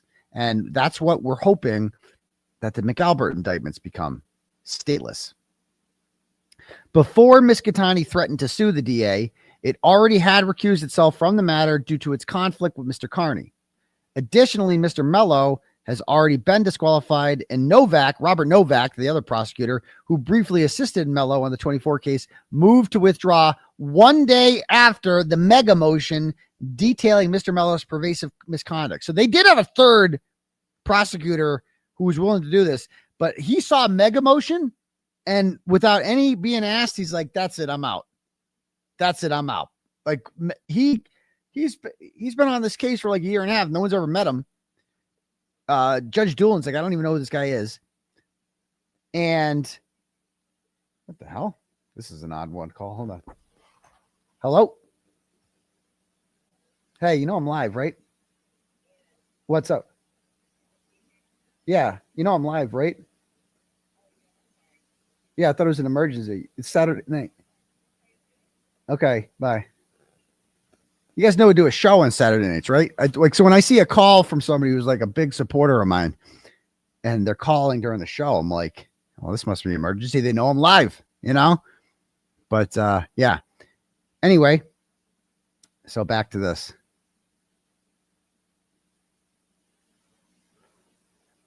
All right. In these circumstances, the conflict between Ms. Gaetani and the DA precludes the DA from appointing another special prosecutor to handle the 24 case because it is in the DA's interests to defend Mr. Cosgrove and to discredit Ms. Gaetani as part of its own defense against her serious allegations of prosecutorial misconduct. So it has been 10 days since they were given 30 days to find a prosecutor. I don't know if they've made any grounds on that. They got 20 more days left. The appointment of a new special prosecutor of the 24 case must be made by a disinterested party without regard to any possible impact on Ms. Gaetani's existing and future civil litigation against those involved in Mr. Kearney's prosecution. So that means somebody, if you want to keep the case with the fake victim going, you got to find somebody who isn't Michael Morrissey to appoint a special prosecutor. And I don't know who that would be because he runs Norfolk County. They'd have to like move counties, I guess. If the DA, a future defendant in Ms. Gaetani's upcoming litigation, which will allege prosecutorial misconduct, is allowed to make that choice, Ms. Gaetani rightfully will question whether the prosecutor was engaged as DA House counsel at taxpayer expense to serve the DA's interest in discrediting her and defeating her lawsuit, or to independently evaluate the merits of a criminal case. So in theory, Michael Morrissey could just appoint somebody, some hack special prosecutor who tears her apart, right? she would, if they hire, whoever it is, she would just sue them too. Like, it's like, let's be honest. So there's that. As detailed below, Mr. Cosgrove must be disqualified from the 23 case and the 25 investigation because Ms. Gaetani will be a witness. Her credibility will be an issue, and her serious allegations against Mr. Cosgrove have made her his third rail. Okay. So we allege that she is a witness in both the 23 case, the McAlbert case, and the 25 investigation. So Cosgrove must be recused because she's suing him. So on November 28th, Mello commenced the grand jury. Indictments against me were returned on December 20th, 2023. The grand jury investigation was named, quote, in the matter of MSP Canton investigation. On or about December 9th, this is when I ended things with the fake victim. I just had enough. I'm like, I'm beginning to think this baby's not real. There's already been 2 fake abortions at this point. I'm not seeing any, pictures of any little babies in the womb, anything like that. I can't, things are being shady. I was going to go with her to a doctor's appointment, and then she said she didn't want me to come. Things were just getting shady. And so I end things because I didn't want to do this anymore. I think this is fake. And she loses her shit. And so on or about December 9th, while the grand jury proceeding on the 23 case was underway, Ms. Gaetani began communicating with Catherine Peter, whose conduct, relationship with the state police, and dreadful credibility is central to Mr. Kearney's defense in the 23 and 24 cases. So she gets mad that night and immediately starts contacting Leah Genduso, and then Kate Peter, and then Ken Mello, and then Brian Tully immediately, right? So last time I talked to her was December 9th. She's already in touch with some of them by December 9th. Now, you may notice all the redactions here. A lot of the things in here are from the fake victim's cell phone extraction, which is impounded now. So it is under a protective order. So if we put Judge Doolin can see the whole thing, but the public can't, right? However, I did, you previously have seen these, in the Bederow letters that were written in last year around this time. The phone was not under protective order at the time, so we could quote all these text messages in the phone. Now we can't. But the old Bederow letters have these text messages. And, it's, as you've seen, the fake victim has filed a motion asking the judge to hold me in contempt and put me in jail for 90 days because a gentleman by the name of Jason Broyles, who goes by Haley Walbrecht on Twitter, has released the entire contents of her cell phone. So this stuff is out there. I just can't be the one to facilitate it or share it. So I'm not, because it's under protective order. So I am adhering to the protective order, but I'm the only person it applies to. There is no protective order on anyone else, right? So everyone else can share it till the cows come home. I can't. I'm not allowed to, nor would I, because I follow court orders. I don't violate court orders. And Emily C. S-E-E has apparently, I saw it on Twitter today, and I'm like, wow, that was fast. She's immediately got, I don't know if she took the phone extraction or the Bederow letters or whatever, but she has filled in all these blanks. It's like, you people are fucking crazy good. I'm like, wow, that was fast. Holy shit. Now I can't do that. And I'm not going to put any links for that or anything like that. But I'm just saying, this is what I've seen on the internets. Okay. So for my purposes, I have to read the redaction ones, and we got to do Mad Libs here. So on December 11th at 10:58 a.m., Miss Peter said something to the fake victim, most likely. On December 11th at 3:44, she informed Miss Gaetani, there we go, that something. Miss Gaetani and Leah Genduso, another enemy of Mr. Kearney who got pumped and dumped, discussed whether Miss Gaetani should blank. So they discussed whether Miss Gaetani should blank. And now there's a footnote. On information and belief on the DL, so there must be something in here about on the DL, referred to on the down low, which means to do something secretly or privately. It goes without saying that there was no legitimate basis for Miss Gaetani or anyone else involved in the investigation to engage in secret or private discussions with the prosecutor. So I'm guessing from the context clues, they are discussing doing something on the DL with the prosecutor, who at that time was Ken Mello. Interesting. Now, here's the thing about on the DL is that that's not how the government works. The government doesn't operate on the DL, right? Like communications with the prosecution and the district attorney's office are publicly available, right? You can't just be like, well, we'll do this on the DL, because that's not a thing. That's not a thing. It's not how this works. On December 11th at 8:53, Miss Gaetani told Miss Genduso that blank. At 8:56, Miss Gaetani told Miss Genduso blank. So they're talking. Then Miss Gaetani joked, interesting, that she blank. Interesting. Miss Gaetani mused to Miss Genduso that once she blank. Once she blank.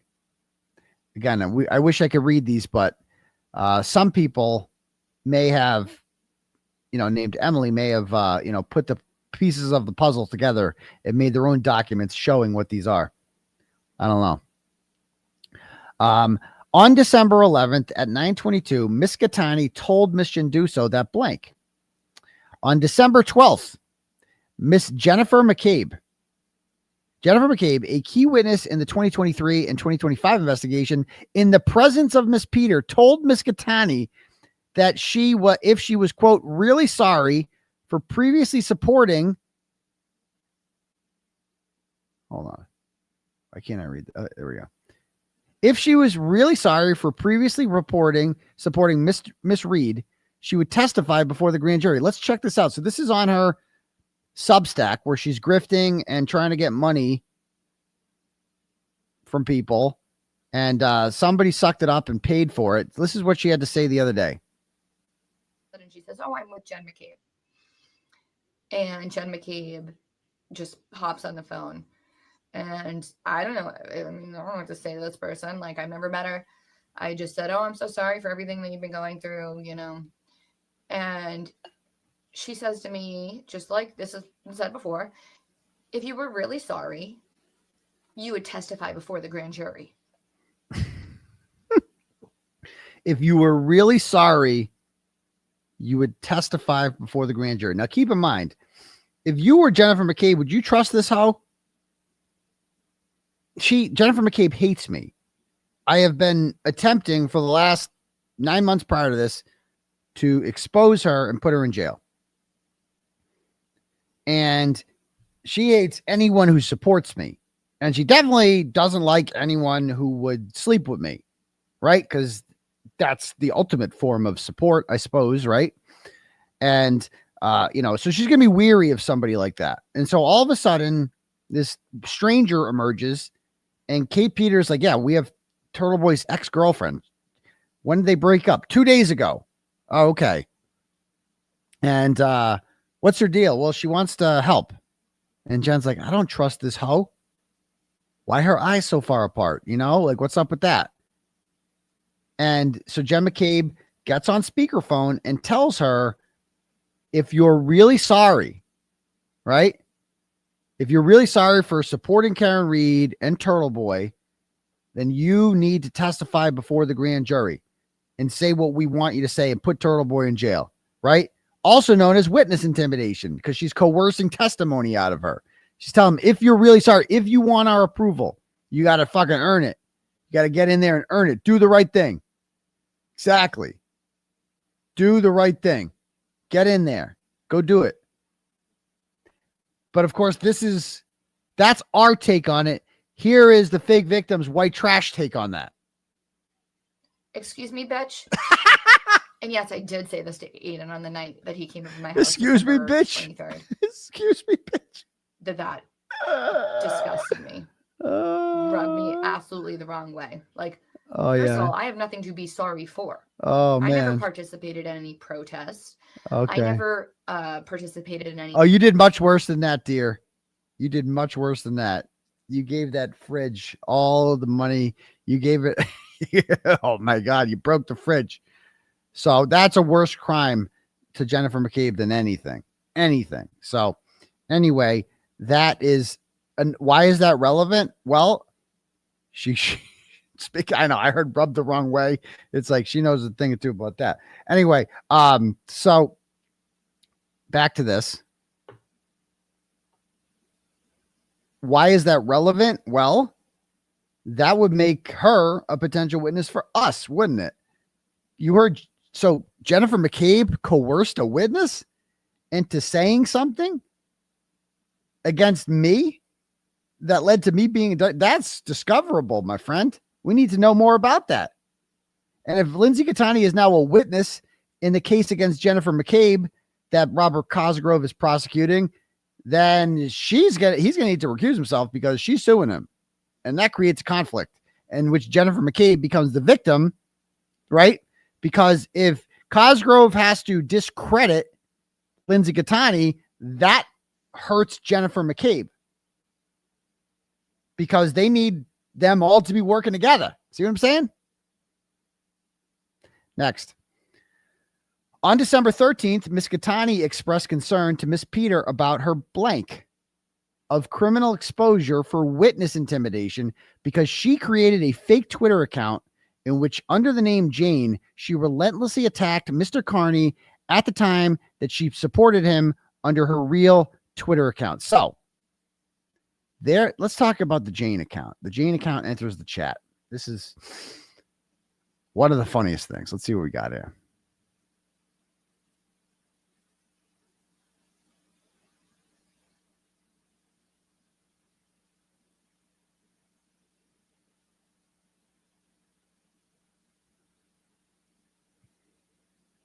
So I noticed this account when I was seeing her casually on Friday nights, right? There was this Jane account that kept popping up, and it was just hate on anything that had to do with, Karen Reed or me or whatever. And there's Rita Lombardi. She had to be bad because everything that related to me was bad. So I got some of these here. Let me pull some of these up.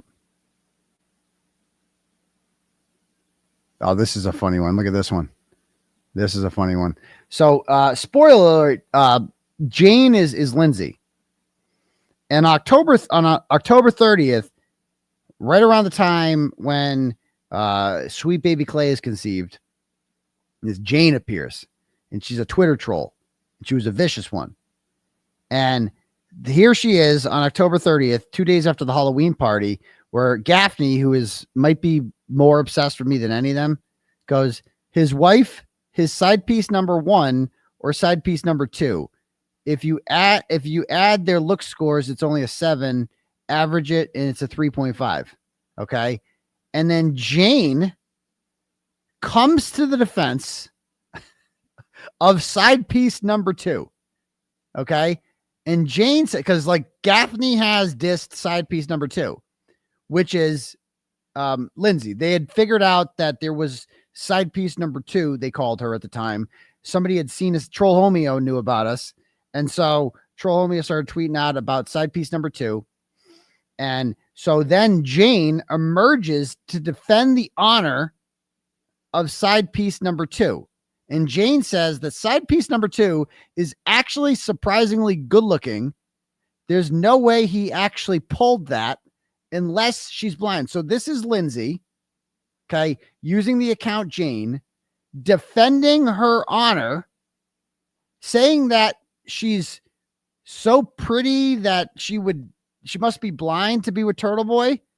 And she refers to herself as side piece number 2. She refers to like she act. I cannot. This is why we want to get her on the stand more than anything. We got to talk about the Jane account with her. We got to like she's got to admit because we got her dead to rights. We got her email. We know as a fact she created this account. We got the proof. We got her phone. We got it. She hates Rita. Okay. What else does she hate? And again, this is all while she's with me. Somebody goes that his mistress is a Hooters girl over in Shrewsbury. That's incorrect. Really? Wow. I stand corrected. So just another mistress of Turtleboy or an employee? Her long-winded tweets are exhausting to read. Oh, this is about Olivia. This is shitting on Olivia. Olivia Lambo is 100% Karen Reed. Don't tell Joe Flipperhead.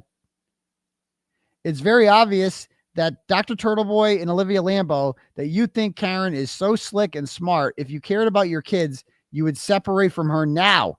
She always thought, she was so jealous of Karen. She thought I was banging Karen Reed. Like the whole time. She was so jealous. Oh, you're probably, she thought I was banging everyone. You're fucking her. You're doing this. You're thinking, blah, blah.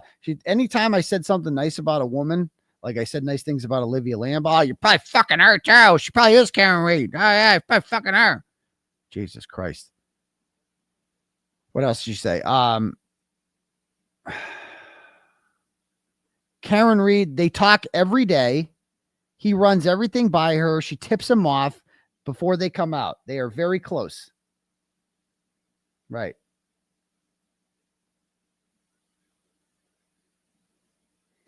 What else we got here? She even spelled her name wrong. Okay. She hated Lauren Murray. She would talk about her all the time. She hated Nick Rocco. Oh, here she is palling around with douchebag up here. It's your girl Lauren is one of them. Okay. She's stalked and thrown. She's obsessed with Lauren. Okay.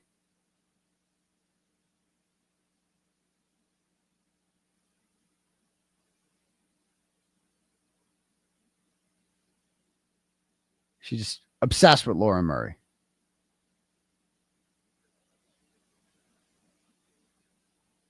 Okay. Anyway. Any other good ones here? Hi, Karen. I don't know which one of the fake profiles is you, but I do know that one of them is, and that you follow social media obsessively. Well, that's true.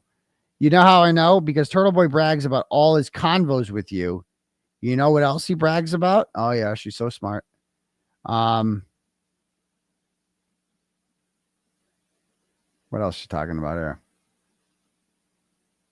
She's like calling me out for grifting. Calling out Semolina.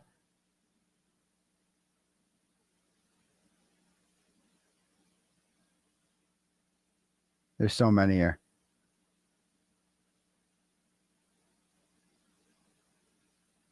Can he be charged with anything illegal that they find on his devices? Oh, God. Huh. What's this one? Oh, these are my texts with her, calling her out. Okay. Anyway, I don't even know what those ones were, but so all right. Let's go back to the motion here. So that's Jane. So that's the history of the Jane account. Now, it says here, all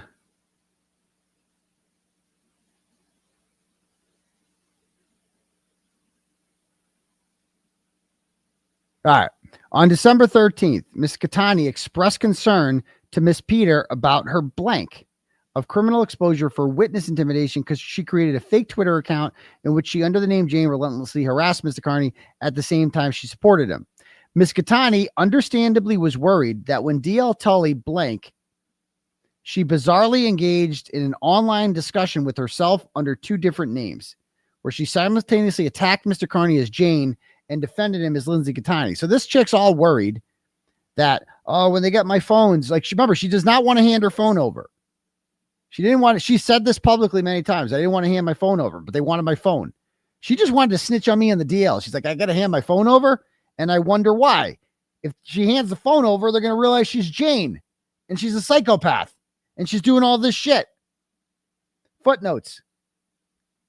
Miss Gaetani and Miss McCabe both will be questioned under oath in the 23 case regarding Miss McCabe's possible intimidation or coercion in seeking to have Miss Gaetani testify against Mr. Kearney. Miss Gaetani created the Jane Twitter account blank that Miss Gaetani was Jane. She lied to Medfield police about Jane. So here's another thing about Jane. I got a Google Doc here.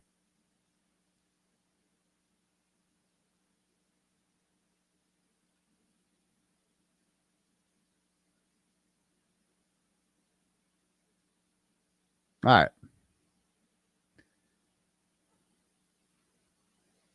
Just want to compare the messages that I received on this day. Okay. So here's what Jane is saying on November 9th. Okay.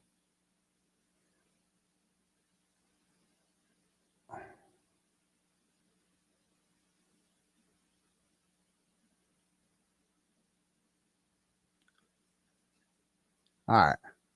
So I got a whole Google Doc here on this. Right? She's sitting here. I don't know if you guys can see this. This is big enough. But she's talking to Troll Homeo here. Okay. Shitting on me. What does she say over here? So this is the day that Judge Krupp like eviscerated me in court. He had a ruling in which he basically was like, you're a bad person, you're intimidating witnesses, and I'm putting stay away orders in place. And so Jane is on Twitter living it up with Krusty. Get it, girl, she's saying. Expose his ass, right? This little stunt was surely a distraction from his texts with Karen being leaked, a distraction from his personal info, additional mistresses that was revealed, and to gain pity. The great guarantee the newest mistress tried to dump him and he had to do something extreme. So she's talking about herself. She's the newest mistress. Okay. Let me get this straight. Last week you were admonishing your mob for not so she's shitting on me. And then these are the texts she's sending me. And this is the same day, November 9th, that she told me she was pregnant. Okay. This is like the first time she told me she was pregnant was on November 9th. So she's on Jane running up a storm. She's not getting back to me. She had alluded to the fact she's like, I might be pregnant. Like she'd like, okay. Like she was being vague about it. I'm like, are you fucking pregnant? Is that what you're telling me? And she's not getting back to me because she's over on the Jane account dicking around. I go, are you pregnant? If you are and you're not telling me, please tell me if you're pregnant. Can you talk after the show? She goes, yes. Okay, what are you going to do? And she goes, I keep seeing comments and reading stuff about the judge's ruling, Judge Krupp. And she's up here on the Jane account fucking loving it. Get it, girl. She's loving it. And then in text messages, she's like, I hope you're not reading any of the stuff Kate or the trolls are posting. It's not healthy. Are you okay? I'm worried about you. And I'm like, no, I'm not okay. I'm not okay. It was fucking horrible. And now I think you're pregnant. Like this is this bad judge's decision and then a fake baby on the same day. That was a lot to take in. It was not a good day. Okay. And then Jane is fucking razzing me on Twitter about this. And then Jane, real Jane, Lindsay, is over here telling me, I hope you're not reading any of the stuff Kate or the trolls, aka me, are posting. It's not healthy. Are you okay? I'm worried about you. Please try to calm down. It wouldn't be a bad idea to just take a break. Okay. And then I'm over here. I'm like, so are you pregnant or what? It's giving me anxiety. And I'm like, it's nothing. I go, it's not nothing if you're pregnant. Are you fucking pregnant? Can you stop? And she eventually tells me later on, yes, I am in fact pregnant. Okay. So fake baby Clay. I found out about him on November 9th. So while all this judge craps, I mean, this is fucking talk about manipulation. That's why her whole fucking bullshit return here, it's all just her latest trick. I'm telling you, don't fall for any of this shit. Don't fall for any of this shit. Anyway, back to this. I mean, she's got to be useful if she gets this fucking case dismissed, but she could still fucking go fuck herself, you know? All right. So on December 14th at 1:00, Tully and Mello's investigator interviewed Miss Gaetani in connection with the grand jury investigation that resulted in the 2023 case. So she is a witness for the grand jury investigation in the 2023 case that Robert Cosgrove is now the special prosecutor for. The purpose of the interview was to pump her, again, interesting choice of words, for information regarding Mr. Kearney's relationship with Miss Reed and to acquire evidence to build a case against Miss Reed and Mr. Kearney for conspiracy to commit witness intimidation against the witnesses against Miss Reed. Miss Gaetani told Tully her purported knowledge of communications between Kearney and Reed, including talking on the app and Natalie and blah, blah, blah, all this other stuff. On December 14th at 3:10, immediately after the interview with Tully concluded, Miss Gaetani texted Miss Peter that blank right after the meeting with Tully. On information and belief, because she would be concerned about what would be discovered on her blank. And what's this exhibit? Ooh, Bederow letter. So that links to a Bederow letter. Okay. So about the whole phone thing. So you can go read that if you want. Next. On December 14th at 3:51, Miss Gaetani told Mr. Peter, that blank. On December 14th, Miss Gaetani called Miss Peter and they spoke on the phone for blank. So she meets with Tully and then they are just chatting it up all day. The extraction report of Miss Gaetani's phone provided to the defense reveals that after 1:16 on December 14th, 2023, blank, such that the defense has been denied access to this clearly discoverable and relevant evidence. We've been over this many times before. I've told you what's in this redaction, but I can't say it now because it's under protective order. But if you go back and watch any episode of which I discussed this stuff, you know what is in those redactions, which is why these fucking redactions are so retarded. You can't unring a bell, rather.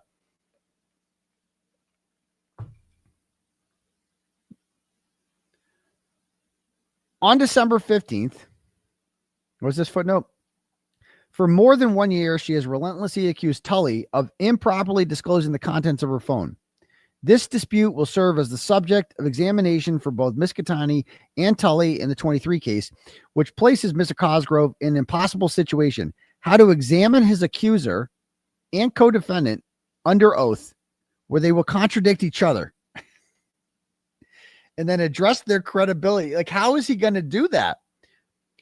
So he's going to have to put Lindsay Gaetani on the stand and Brian Tully on the stand, and they're going to have to make sense of this missing evidence that starts becoming missing on December 14th. And Tully's going to say something, and the fake victim's going to say something, and they're going to contradict each other. And the fake victim is also suing Robert Cosgrove, and she's also suing Tully. How the fuck is this going to work? Explain this one. Explain how that's going to work. On December 15th at 8:37, Miss Gaetani asked Miss Peter what blank. At 4:22, she posted on Facebook, "Big news coming soon." What could that be? Well, let's go read this over here. Let's see. This is the post she has from that date. Okay. Big news coming soon. Stay tuned. On December. So this is a day after meeting Tully. She announces to the world that she's got big news coming soon. I wonder, and I don't think it's going to be baby Clay. I don't think that's the big news, because she already aborted him twice at that point. Okay.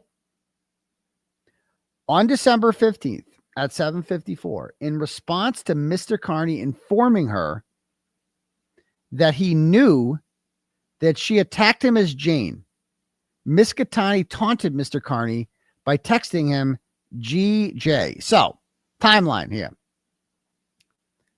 I end things with her on December 9th and don't talk to her. All right.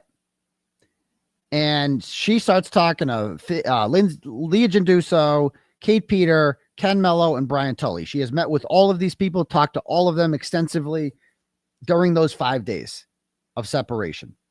Right. And then December 15th comes around. And December 15th is a special day because it's a Friday.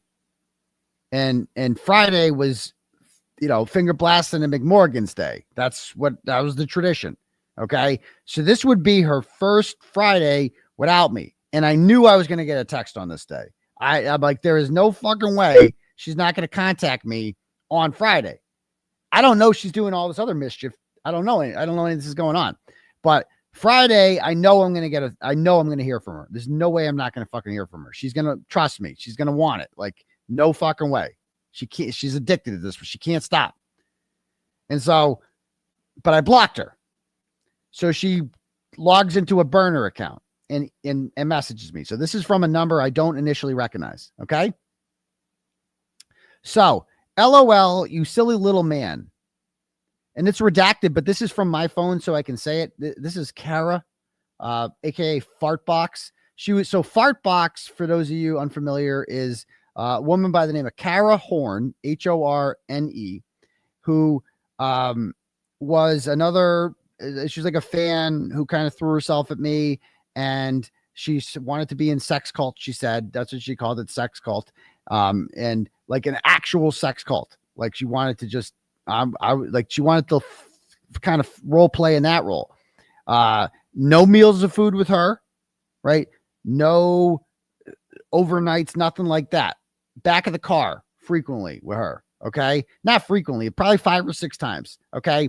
And I thought this was just a joke with her. I'm like, we called it sex cult. Like I would not speak to Fartbox for weeks. And one day I would just message her if I was bored. And I would just be like, sex cult? ? And the answer was always yes. Okay. It was never no. Like I could, anytime, any day, I could just message Fartbox and be like, sex cult. And it was on. Okay. And that's it.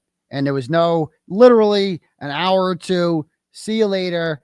That's the end of the night. Okay. So it was nothing serious at all. But Fartbox is fucking crazy. All right. And apparently, when she found out about Lindsay, because I hadn't sex culted with her in a couple months. And so she finds out Fartbox. Oh, why Fartbox? So she has got an arrest report, a drunk driving arrest report. That is the funniest report you've ever read in your life. She gets arrested by, I forget what local police department.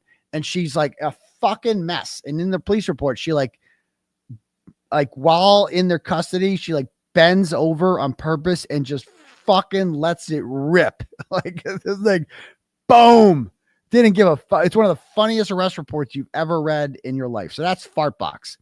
And so anyway, when she found out about Lindsay after the Halloween party in 2023, she lost her mind and she went on the Twisted Tragedies program and she commented and saying, I'm going to expose Turtleboy for cheating on me or something like that. And I'm like, what? Fartbox cheat? What? First of all, I'm married. Okay. Second of all, we banging in the Sweaty Betty's parking lot. It was nothing serious. Okay. And she's all mad. So then Lindsay sees Fartbox in the comments and she's like, what's this? Who's this? And then she messages Fartbox. And so her and Fartbox, the fake victim and Fartbox, start bonding and talking. Oh, but bad mouthing me, saying, oh, and Fartbox tells the fake victim that I'm in love with him. She said that. I didn't even know her last name. I had no idea what Fartbox's last name was. None. I knew it was Kara something. I didn't know. And literally we called it sex cult. It was like, it was less serious than fake victim. Less. There was no fake babies with her. It was just the least serious thing ever. And she's apparently fucking in love with me. And so she's telling the fake victim this. I'm in love with him and blah, blah, blah. And then it's getting the fake victim all riled up. Who's this? Oh, you got a girlfriend? Yeah, she's in love with you. Why would she be saying this? I'm like, because she's fucking crazy. what? And I'm like trying to put out this fire. I'm under indictment. I got all this shit going on. Then a fucking fake baby appears out of nowhere a fucking few days later. And this is my life in November of 2023, right? Fart box, fake victim, fake babies, you name it.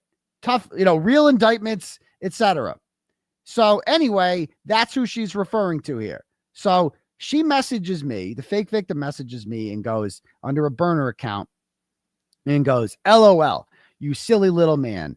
Your 8,365th girlfriend, Fartbox, ran to someone who isn't a fan of yours and told her what you're trying to do to a certain someone. I'm like, you keep poking people who know about your illegal activities, who want nothing to do with you and are minding their business. This is, again, witness intimidation on your part. Leave people alone, dummy. So I immediately realized this is the fake victim, and I go, okay, Jane. I'm like, I just know. Hi, Lynn. I'm like, hi, Lindsay. I know it's fucking you. It's Friday after all. Obviously, you're not messaging me to say hello. Like, this is her courtship was like starting shit. And like, I know where this is going to lead to. Okay. It's going to lead back to McMorgan's. It always fucking does. All right. And so she's messaging me and saying, oh, Fartbox is talking shit about you and blah, blah, blah, blah, blah. And I'm like, okay, Jane. But notice she mentions there, this is again, witness intimidation on your part because she's already discussed extensively with police witness intimidation. Like that's the plan here. We're going to get them all witness intimidation and people who know about your crime. So like, she's like, I'm a witness. I know about what you've done to the McAlberts. This relates to the 23 case, which Robert Cosgrove is the special prosecutor of, and he must recuse himself as a result of that. I go, okay, Jane. And then Jane says, and then Lindsay says to me, grand jury, and does a little smiley face there. Like, haha, I know what's coming. So she met with Tully the day before this, and now she's saying witness intimidation and grand jury in messages. And I go, just know full custody to me because I'm trying to get her to admit it's her. I'm like, just, if there's a baby, if baby Clay's real, I'm getting him. You ain't getting it. There's only room for one closet baby. Okay. I got a whole bedroom for baby Clay. Baby Clay's coming with me. And I go, what are you doing tonight? McMorgan's? And then she goes, that will never happen. Why? Miss me already? Why? See this, I know where this is going. The next text, she's like, I do kind of miss it though. She says something like that. And then I'm like, okay, it's her. So she still wants it. So this is while she's fucking me over. She's like, I still want it, So that's our exhibit. So that's where that one links to. So that's, again, it's pertinent because it shows that she's a witness in the 23 case that Robert Cosgrove is the prosecutor for. Back to this. On information and belief, by the late afternoon of December 15th, Ms. Gaetani, after speaking to Tully, Mello, McCabe, Peter, and Genduso, knew that Mello planned to serve her with a grand jury summons to appear as a witness in connection with the 23 case. Again, we are trying to point out as many examples of proof that she is a witness, not only in the 24 case, her case, but the 23 case, the McAlbert's case. She is a witness in that, period.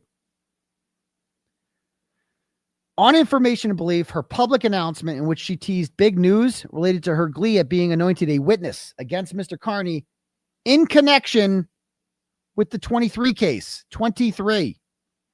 On December 20th, Mello informed the grand jury that today is not the ending of our proceeding, and that on December 27th, even though they indicted me on that day, he anticipated additional evidence.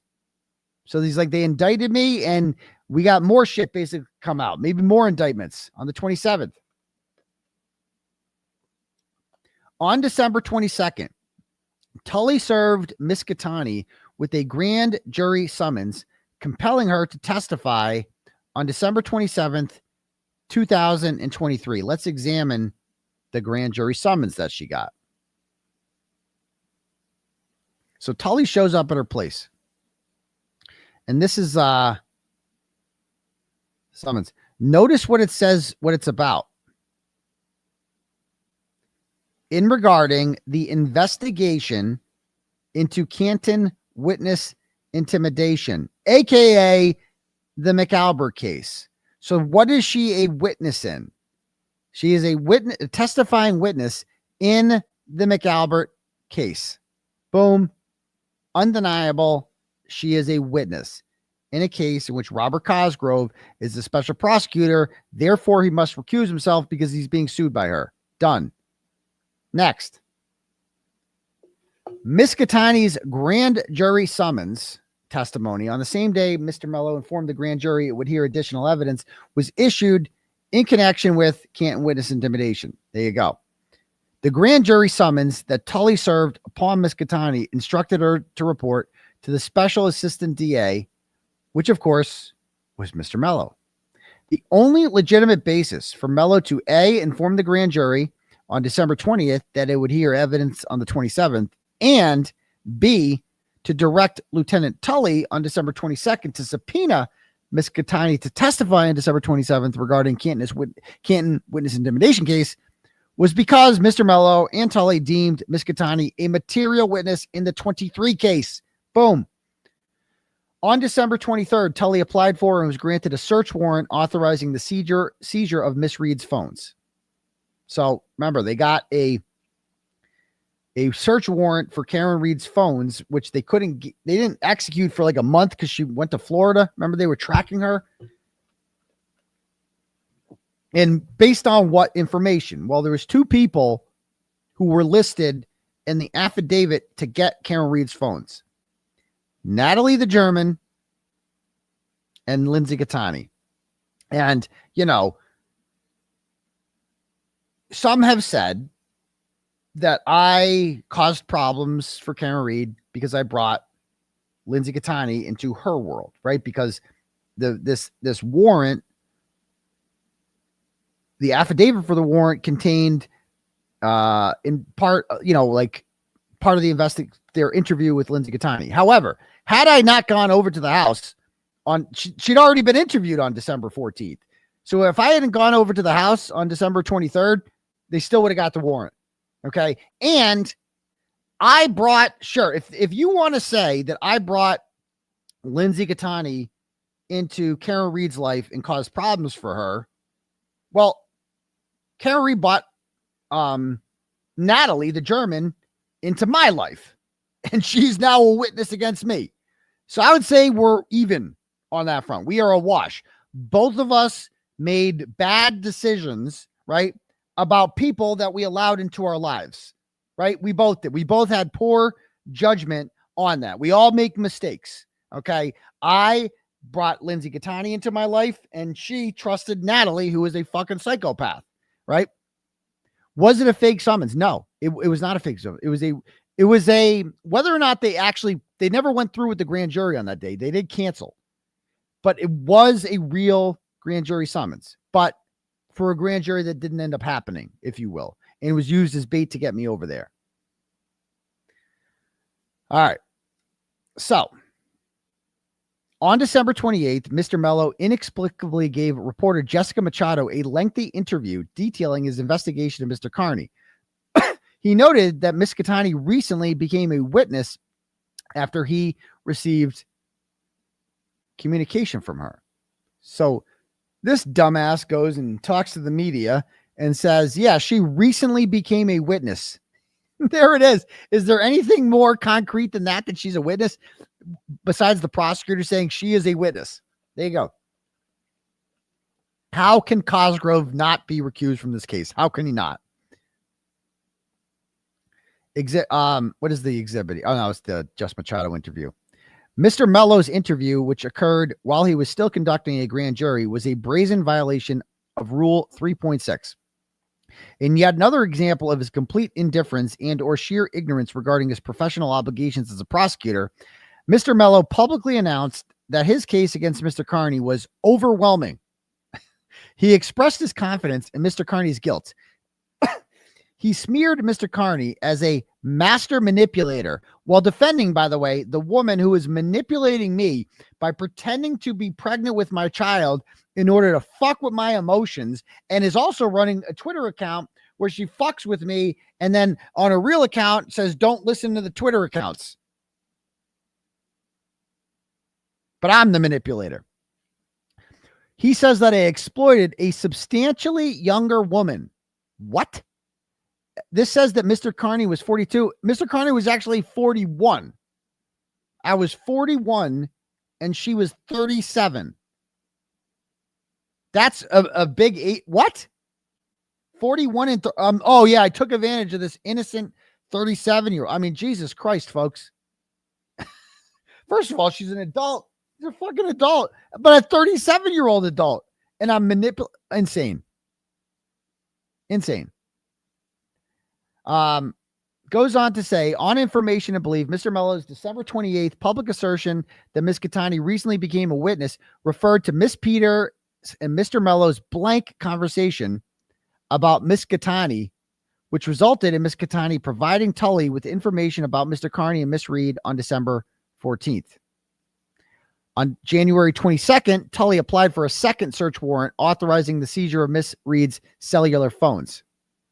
In his sworn affidavit, Tully referred to Kearney's YouTube episodes by their proper given names. Oh, interesting. As the court is aware, Tully's patently false testimony in the 23 grand jury misled the grand jury about the actual names and contents of the episodes. Tully, so next one. Information provided. Okay. D.L. Tully's sworn affidavit to demonstrate probable cause to seize Miss Reed's phones relied heavily upon information Miss Gaetani provided to him on December 14th, 2023.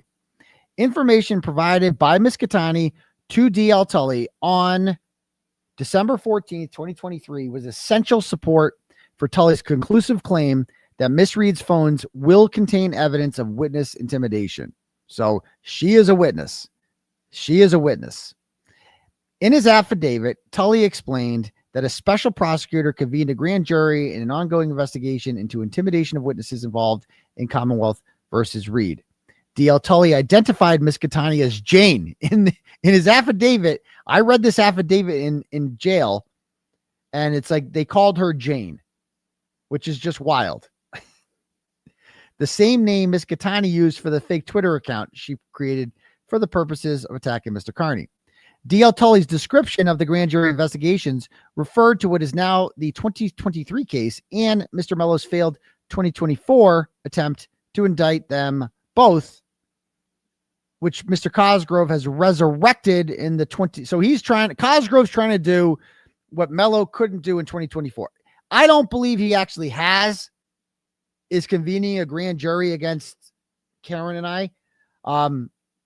I don't believe that. I believe that's just an excuse he's using to not give her phone back. I think that's all that is. That Karen Reed asked for her phone back from Cosgrove, and he told her, sorry, we are doing a grand jury, so we're not giving it back. Anyway, D.L. Tully swore to the issuing judge that Miss Gaetani was a witness. Oh my God, he actually wrote this. These are his exact words to get the search warrant. He called Lindsay a witness relative to the ongoing conspiracy to intimidate witnesses, i.e. the 23 case. Cosgrove has to recuse himself from the 23 case because she's suing him. Tully's affidavit regurgitated the contents of the report that he prepared after his 2023 interview with Miss Gaetani. Tully's affidavit alleged that Miss Gaetani provided him information suggesting Miss Reed or others on her behalf purchased Mr. Kearney's Lexus. Remember that?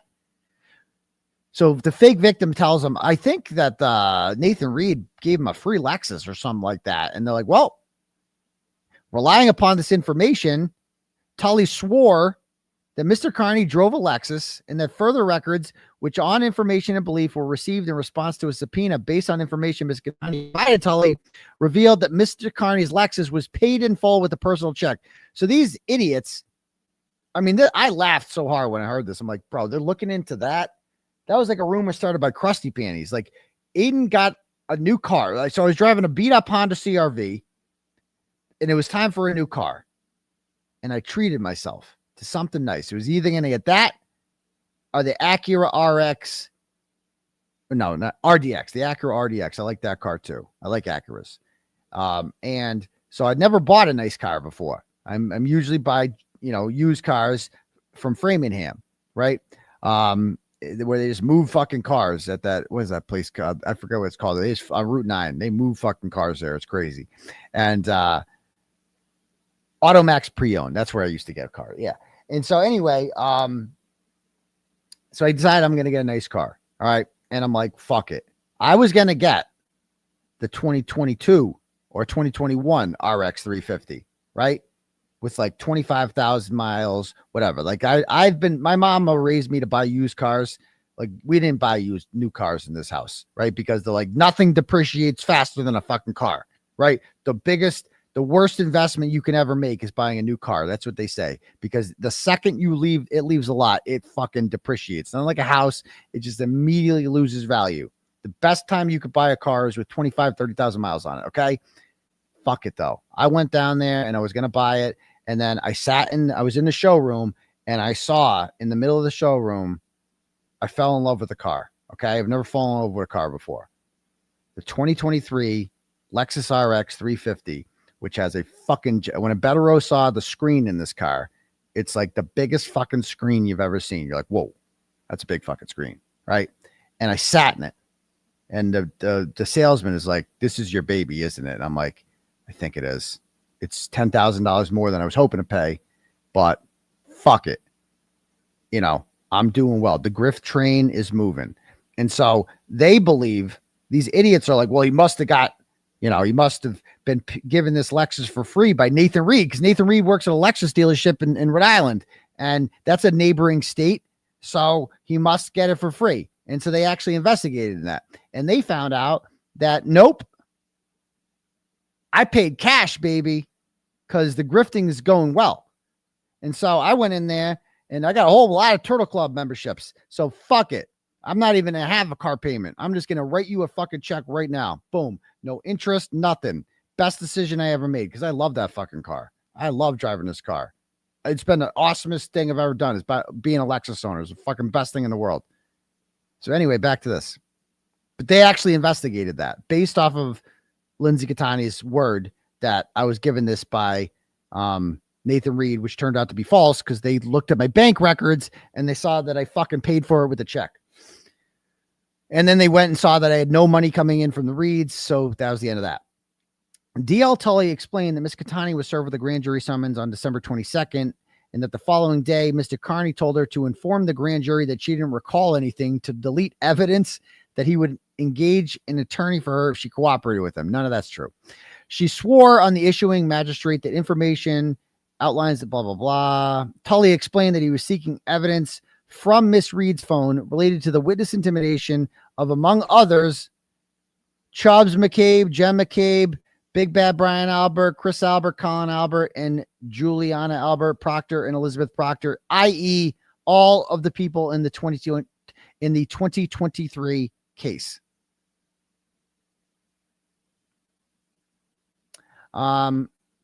Based upon evidence provided to him by Miss Gaetani, Tully alleged that Miss Reed's phones would contain probable cause of data evidencing her ongoing conspiracy with Aidan Kearney to intimidate witnesses. Based upon D.L. Tully's reliance on Miss Gaetani as a key source of his probable cause affidavit and Mr. Cosgrove's current efforts to search phones that were seized almost 2 years ago, Tully's assertion that the contents of Miss Reed's unsearched phones will unlock a conspiracy between Reed and Kearney demonstrates the significance of Miss Gaetani to the 2025 investigation that Cosgrove is a part of. Therefore, he must recuse himself. On February 1st, Miss Gaetani testified before a grand jury titled "In the Matter of Canton Investigation." So she does eventually testify in front of the grand jury for the McAlbert's case. Miss Gaetani testified about what she claimed to perceive about the relationship between Kearney and Reed. She described the December 14th meeting with Tully. as among other things, her, quote, letting them know Aidan had made a number of comments to me about Karen Reed. Miss Gaetani swore that Mr. Kearney discussed a Lexus with her and that he alluded to the fact that it was a gift from Karen Reed. I never said that. That is a lie. Why the fuck would I say that? She informed the grand jury that Nathan Reed worked at a Lexus dealership. The grand jury testimony is relevant and material to the 23 case and the 25 investigation and places her credibility squarely in issue with respect to both matters. Mello sought Mr. Kearney's and Miss Reed's indictments for conspiring to intimidate witnesses in Miss Reed's existing murder prosecution, even though Mr. Mello improperly emphasized Mr. Kearney's and Miss Reed's notoriety. The grand jury refused to indict them. Tully was the sole witness in the grand jury proceeding.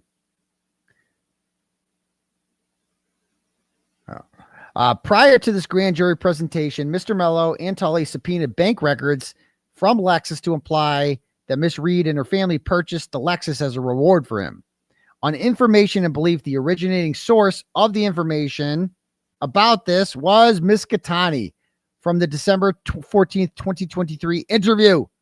All of the above described evidence establishes that she will likely be called as a prosecution and or defense witness, because the shit she said about Jen McCabe is useful for us.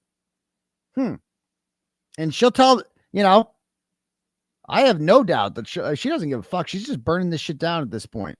She can go fuck herself, but whatever. Miss Gaetani is a material witness regarding numerous important issues in the 23 case, including how the Commonwealth investigated and built its case, the shoddiness, bias, and or lack of good faith in the Commonwealth's investigation.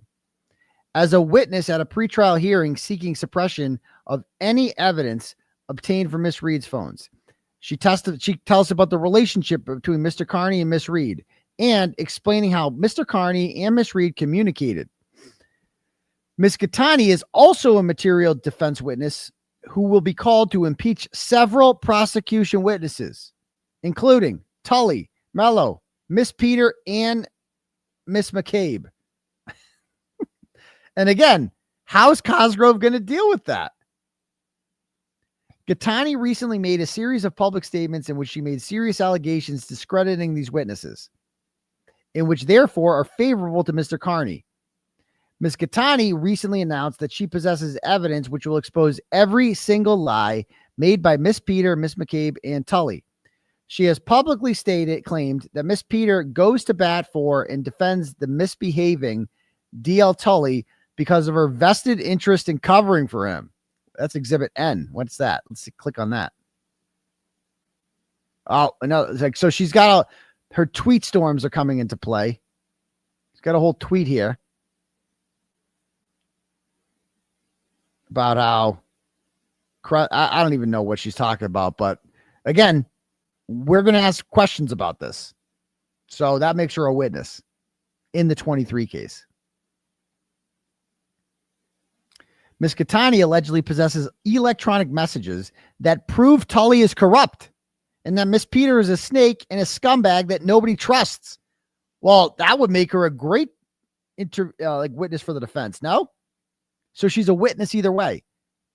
Ms. Gaetani provided a copy of her phone extraction to experts that she consulted with. This is what she claims, who support her contention that the state police deleted messages with Miss Peter before Tully provided the defense with a copy of the extraction. We know he did that, but now she is confirming this, that there are missing messages. She has posted this on Twitter, that there are missing messages in her cell phone extraction.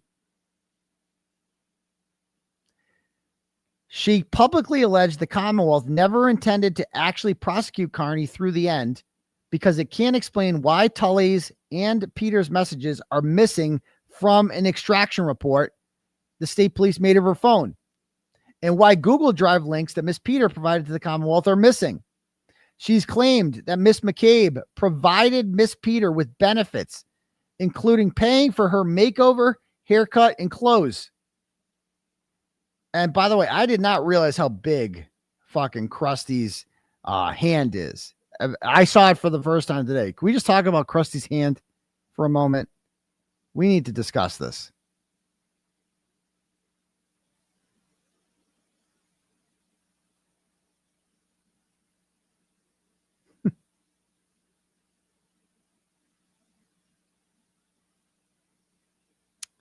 Let's see.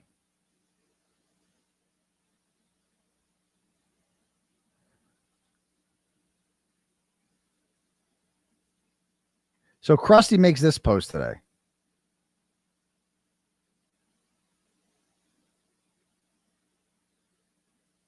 She goes, "Free Karen Reed is burning, and I'm just over here baking cookies." First of all, Free Karen Reed is burning. There's no more Free Karen Reed. We already freed her. She's free.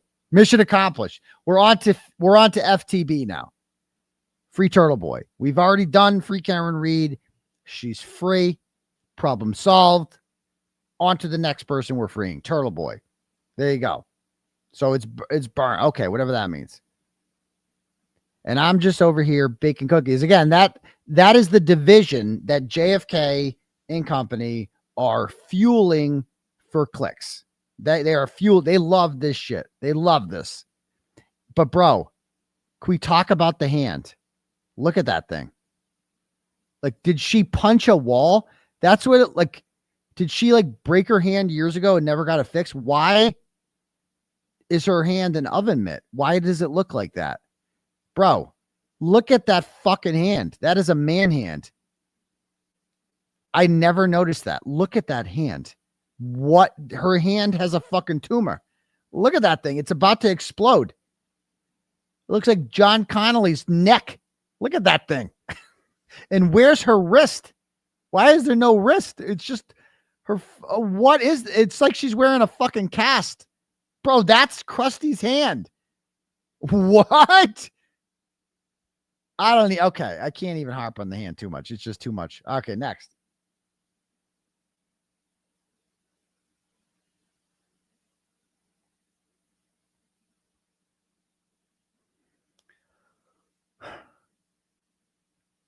She posted a video where she details how Miss McCabe pressured her to cooperate with the Commonwealth regarding the 23 case and 25 investigation by urging her to testify if she was truly sorry for upsetting Miss McCabe. Even after suing Cosgrove and threatening to sue the DA, she has continued to publicly criticize him and the DA. She described Mr. Cosgrove's statements at the September 24th court appearance in which she outlined his conflict with her as a sham. She has shared public communications from Miss Peter to the Commonwealth that the defense is restricted from publishing in unredacted form due to the court's protective order. Obviously, Miss Peter forwarded these messages to Miss Gaetani. So this is just crazy with this protective order. Fake victims putting all this shit on Twitter and we can't fucking put it in a court filing. Like, what?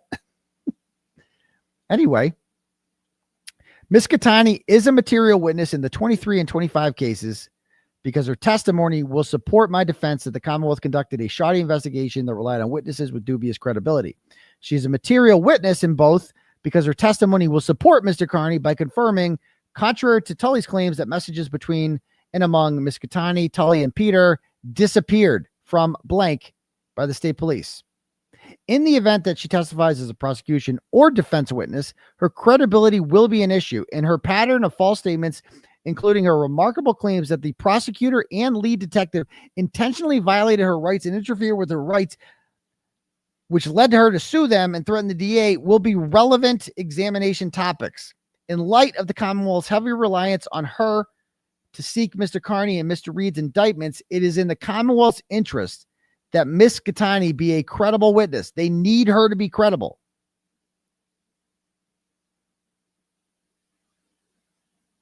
However, it is not in Mr. Cosgrove's personal interest that she be deemed credible.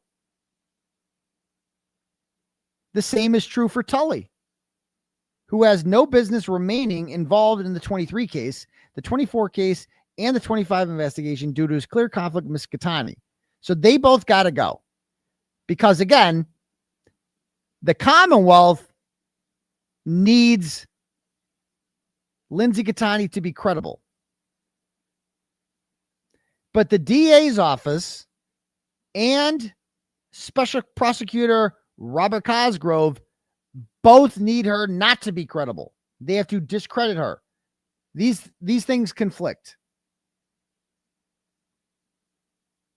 It is not in Mr. Cosgrove's personal interest that she be deemed a credible witness in light of her shocking and serious allegations of misconduct against him. Mr. Cosgrove's continued prosecution of the 23 case and 25 investigation places him in the untenable position of A, defending the credibility of a witness who has accused him of egregious prosecutorial misconduct, or attacking her credibility,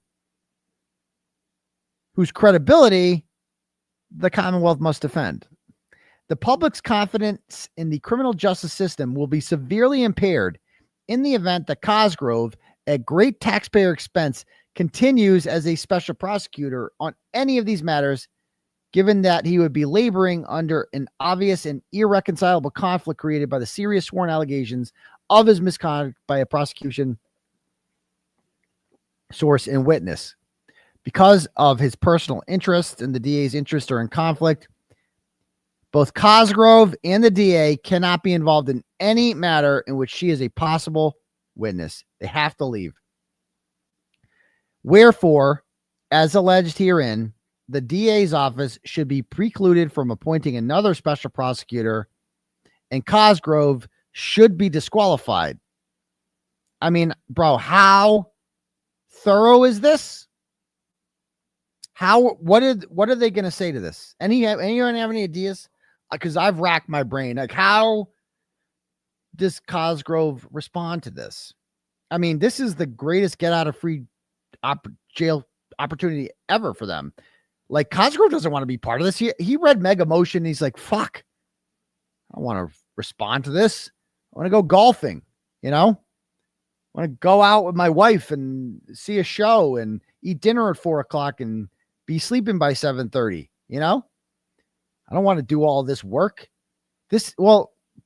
Problem solved, bro. Go back to double dipping. You're done. You're free. Lindsay Gaetani has freed you from this. And the towel. This is all a towel production. Towel bomb, as we call it. Towel bomb has come in and saved the day for Special Prosecutor Robert Cosgrove. He's out. How can he even respond? Exactly, Caroline. What can he even say? It would be a conflict to even respond at all. I know. That's true too. He can't even what is he going to say? So anyway, he's done. So wouldn't this be I always knew that eventually I would beat these charges. I didn't know how. And 2 years we're going on now. We're coming up on the 2-year anniversary. And whether it meant going to trial, which we're nowhere near, that was one option. Being acquitted that way. Another option, motion to dismiss, which is on the table. Another option, Michael Morrissey loses re-election, and a new, around this time next year, and a new DA decides to drop my charges and clean house. Or option D, towel bomb. And I prefer option D because it's the cleanest way. And everybody leaves happy because they don't want to drop the charges against me because that's like humiliating, and they don't want to do that. They don't like dropping charges. But now they can all recuse themselves because of the fake victim. And then no one can come in and save the day. And it's over. There you go. I mean, this is I hope this is it, man. This could be it. I hope it's it. I hate being on bail. I fucking hate being on bail every day. Being on bail restricts what I can say, what I can do. For instance, if I were to, if I were to commit a crime or admit to committing a crime, right, while out on bail, you can have your bail revoked for that, right? Which prevents me from speaking on things, right? So there, you know what I mean? Like, but once I'm free, then we tell all. We talk, but that can't happen while I'm out on bail. All right. And I just hate having my free speech and my First Amendment rights restricted because I got to walk this fine line about that. And, I'm not trying to commit any crimes or anything like that, but I can't even like say shit. I can't even talk. That's the problem. I hate being on bail, right? I hate it. They've tried to revoke my bail 4 times, and we just can't allow it. So anyway, let's read some turtle chat, shall we?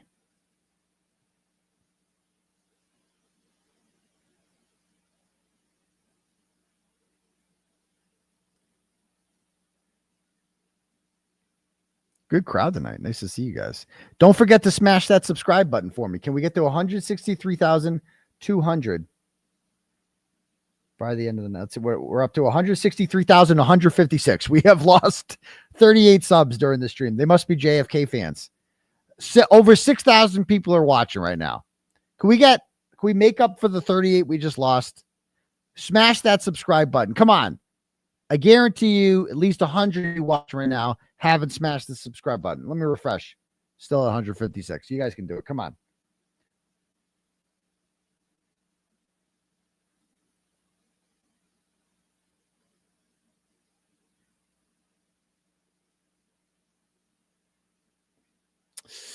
Okay. Next. Where was I?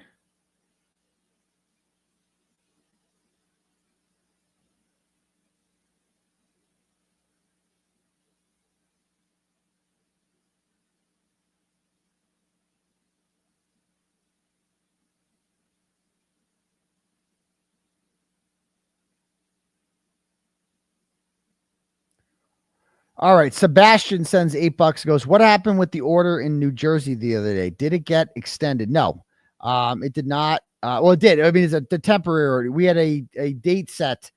Basically, they were too busy. There was a crying baby in the court and shit. So I got to go back on Zoom court like November or something, whatever. I just want to get that over with. So get that denied and we'll be all good.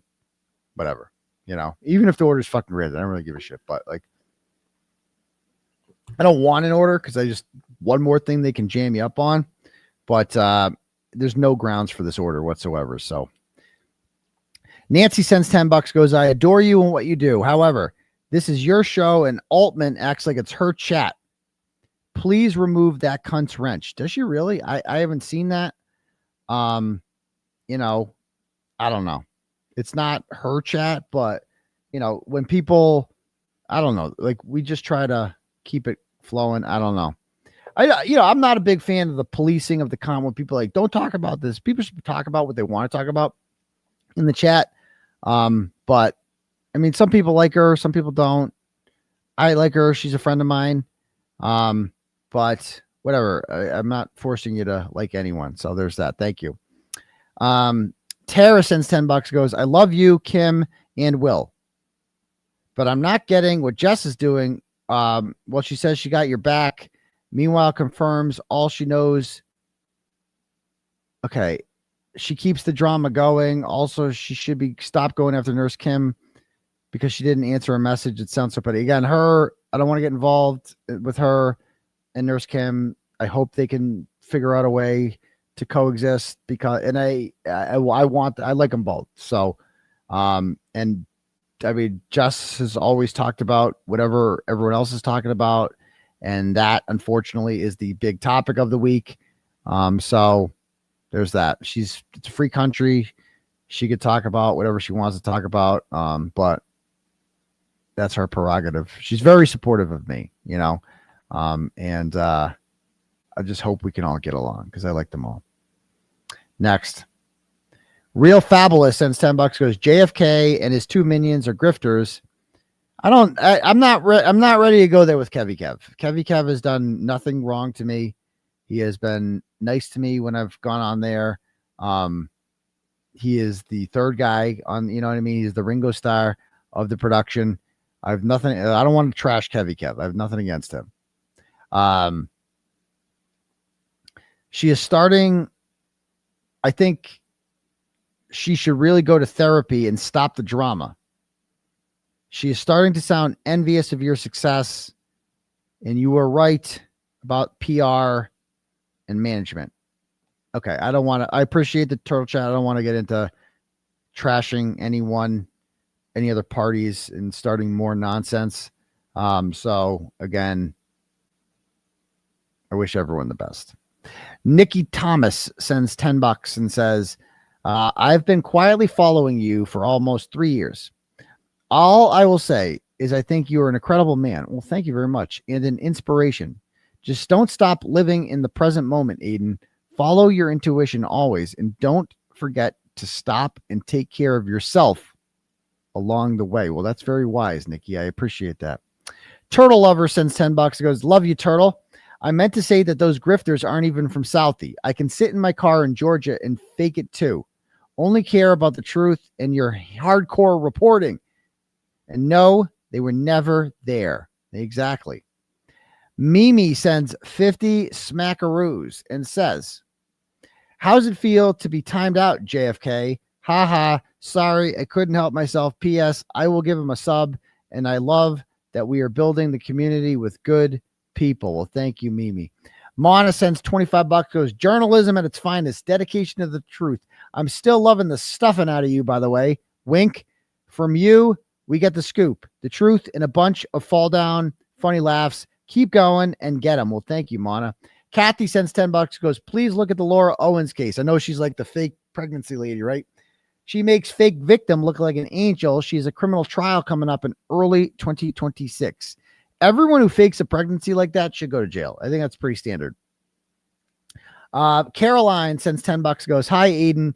You said recently that people should not support you unconditionally. Please do not judge me because of the bad behavior of other Australians. Oh, I don't hate the whole continent. Believe me. It's a lovely continent, I'm sure. Liars hate people who love the truth. Keep loving the truth, Aidan. I have the greatest respect for your commitment to continuing to shine your light upon corruption and dishonesty. Your Australian supporter, Caroline. Well, thank you, Caroline. The Turtle sends $10. Goes, good evening, Doc. I got your back 100%. I'm sure right about now, JFK and them are really wishing they didn't start down this road. I don't think they give a shit. I'm sure they love it. They are literally going to get months and months of content out of me mentioning them because I'm relevant and they are completely dependent on my relevance for content. That's it. They're incapable, obviously, of doing anything on their own. So they're going to be like, oh, Turtle Boy mentioned us and shit on us. So now we're going to talk about that for fucking 3 months. So there you go. I disagree with that. I appreciate the chat. But she goes, you tell it how it is. And some people can't stand you for it. Fuck them. What's your prediction for Pat's Bills? I think it's going to be a really close game. I mean, we're like 8.5-point dogs. But, anything can happen, man. I mean, Drake May is the real fucking deal, dude. The real deal. I told you guys he was the real deal. People didn't believe me. He is the best quarterback taken in the 2023 draft. He's going to have the best career. He's more sustainable than Jaden Daniels. He's better than Marcus Williams. I don't know why am I drawing a blank. Yeah. The USC guy that paints his fingernails. Him. Bo Nix, please stop it. Watch him at Auburn. He was horrible. Joke. Can't throw, missing guys wide open. Give me a break. JJ McCarthy can't stay healthy. I mean, Drake May is the real deal. I think tomorrow's a big game. Caleb Williams. Thank you. Caleb Williams. What did I call him? Yeah. Anyway, next.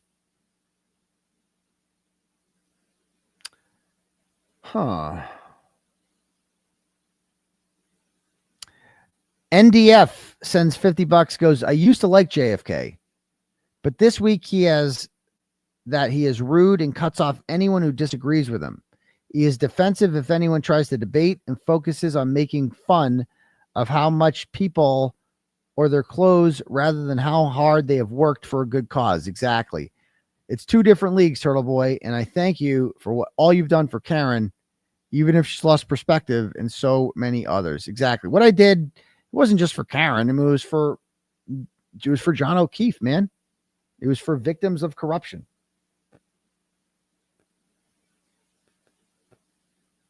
Next. I'll have to read this after. Jill sends $25 and goes, from one doctor to another, Melanie Little has always championed you, but today was off the charts. I know she's fucking amazing. I love Melanie Little so much. She analyzed in the latest highly redacted motion that Mr. B submitted for you. Surprise, Emily C gave Melanie a version with no redacted version. So she can share that, but I can't. Emily filled them in using texts from Lindsay's phone dump. And wowee, Daddy Turtleboy, holy hell, Lindsay and Krusty will forever be known as demented agents of chaos who plotted with police to do whatever it took to destroy you. I hope to God those bitches can be prosecuted. Exactly. Thank you. Laura sends $10, goes, Deirdre Sargent saying that Turtleboy does background checks on everyone. And the way I know that is because he called me a boomer. And the only way he would have known I was a boomer is if he did a background check on me. I don't even know who Deirdre Sargent is. I can't with these retards. Love you, Doc. P.S. Here's the clip if you want it. Again, I don't even know who Deirdre Sargent is, but if I did background checks, I never would have fucking fornicated with Lindsay Gaetani. I think we can all say that. So there's that. Okay. Jen sends $10 and goes, if this is too decisive, you don't have to read it out loud. I watched JFK's channel only when you were on and found that I did not find them appealing. The one guy going on and on about how they steal, like that's a good trait, complete trash humans. I know people by the company they keep, and I'm glad you're not keeping them. You know, I mean, I was slumming it when I went on there, but I was just trying to make peace. But they don't want peace. Marianne and JFK was crying, bro, just crying like a little bitch for like days about. I made a comment that said, I'll never forget I'll never forget who wasn't in my corner, JFK. And he's like, yo, you threatening me? I know, JFK, you're so scared, bro. I know. Maybe you and Chris Albert need a safe space there, JFK. You should call Chris Albert up because it sounds like you're experiencing something emotional harm. I believe they call it. It sounds like you're having emotional harm from my speech, the things that I'm saying. So maybe you should call up the Norfolk County DA's office and try to get some witness intimidation charges on me. They can just make you a witness. Ask Lindsay Gaetani. They can just make anyone a witness. You could be a witness too in the 23 case that's going to end soon, hopefully. So go ahead. Biatch. I'm happy to hear you finally call them out. The JFK pregame show at the Wilbur with your fans and then not even buying tickets was a super shitty move. Yeah. Thank you for calling out the Gold Star Grift of the Year, as they call it. That is Marianne. Thank you, Marianne. Liz Fabulous sends $15, goes, I just want to say that I ended up on some random stream last night called Minners and Nurse Kim. Menners. That's, he's a Minifan. And Nurse Kim looked fine as hell. Makeup and hair and background were on point, and she recommended Jess Machado for something. There you go. I love both of those ladies in Aidan Kearney. There you go. Thank you very much. Laura sends $5, goes, I can't believe JFK's chat really believes Karen Reed was in it. Your thoughts? Can we perhaps have a chat poll? We will not be doing a chat poll on that. It's just a fact that she was in it. So that's all I'll say on that. That was not everything is like, if it's got the wrench is the giveaway, guys. You like that was legit. And then spokesperson Nick Rocco confirmed it. So that's all you need to hear. It's just that is a fact. If you find that hard to believe, I understand. Because it's odd, but is what it is. It is her. Michelle sends $10. And I have for the record, I have absolutely no comment on anything that was said in that chat. I have nothing to say.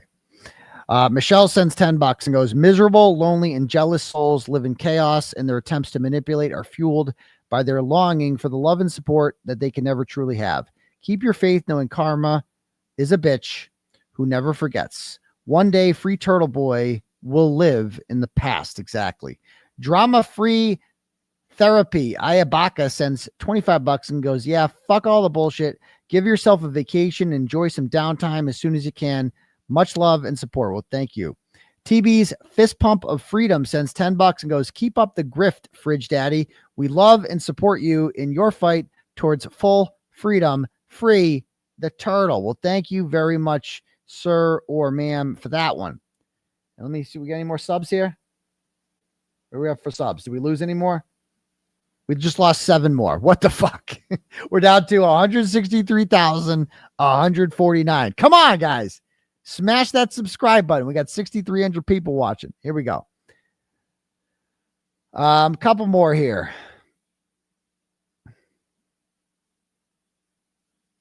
Steve Colley sends $50, goes, I sent a turtle chat Tuesday. I apologize. I meant no disrespect. None taken. I was trying to say you earned every cent from the blood, sweat, and tears and outstanding journalism that you gave to this case. I know any money was earned. You didn't profit or benefit. You made a monumental impact, devoted significant time because you don't back down from a fight. Your freedom was taken away, still on the line with a BS witch hunt case. Every opportunity, all success, you earned it. I chose poor word. Bro, don't worry about it, man. I love you, Steve. Thank you so much for the money. Cat, I love you. And the support. You've been around a while, Steve. I appreciate that. The real Olivia Lambo sends $5 and goes, why won't you follow me on Instagram? Give Joe Flipperhead a break. I want to move past the Joe Flipperhead thing. Joe Flipperhead did text me today. I didn't respond, and I'm not going to respond because I don't trust him. But he did message me today, kind of offering, I wouldn't call it an olive branch, but like offering like assistance, I guess, in some way. I have not responded to him at all, and I'm not going to because I don't trust Joe Flipperhead. However, if he's watching, I did get his message. It was received, and I have no further problem with Joe Flipperhead. I've said everything I need to say about Joe Flipperhead. It's on the record. I don't take any of it back. I stand by it, but I'm also not going to dwell on it. And I'm also not going to keep talking about it because I've got that. So this is old Turtleboy might have responded and been like, because he's kind of offering like help. And I might've been like, yo, so what's up with that? But this could all be a trap. I don't trust any of these people. It's like, so I'm not responding to Joe Flipperhead. Okay. I don't trust Joe Flipperhead. At the same time, I'm not going to dwell on Joe Flipperhead. All right. Next.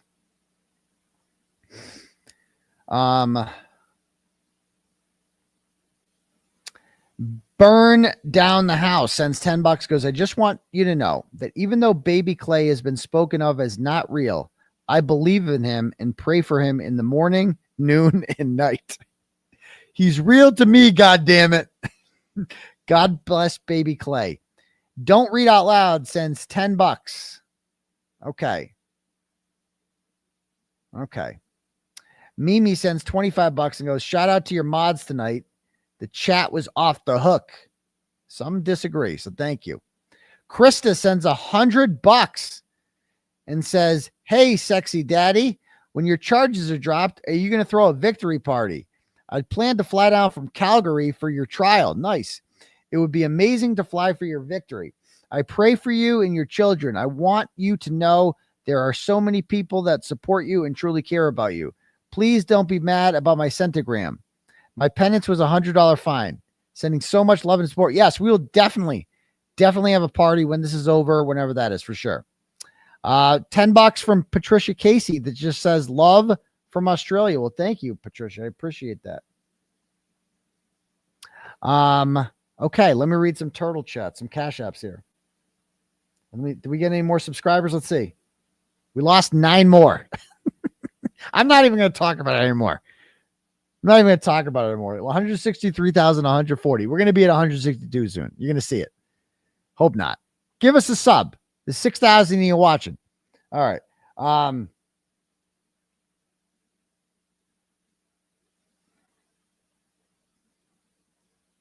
right. Laura sends $5 and goes, finally put them in their place. Love you. Thank you, Laura. Chad. We love Chad's. He sends $5. He's got the randomest messages. He just goes, hi, Aidan. Hi, Chad. How you doing? Thanks, Chad. I love the Chad cash apps. Kerry sends $5, goes, LG is unhinged. I'm traumatized. Print this. Thank you.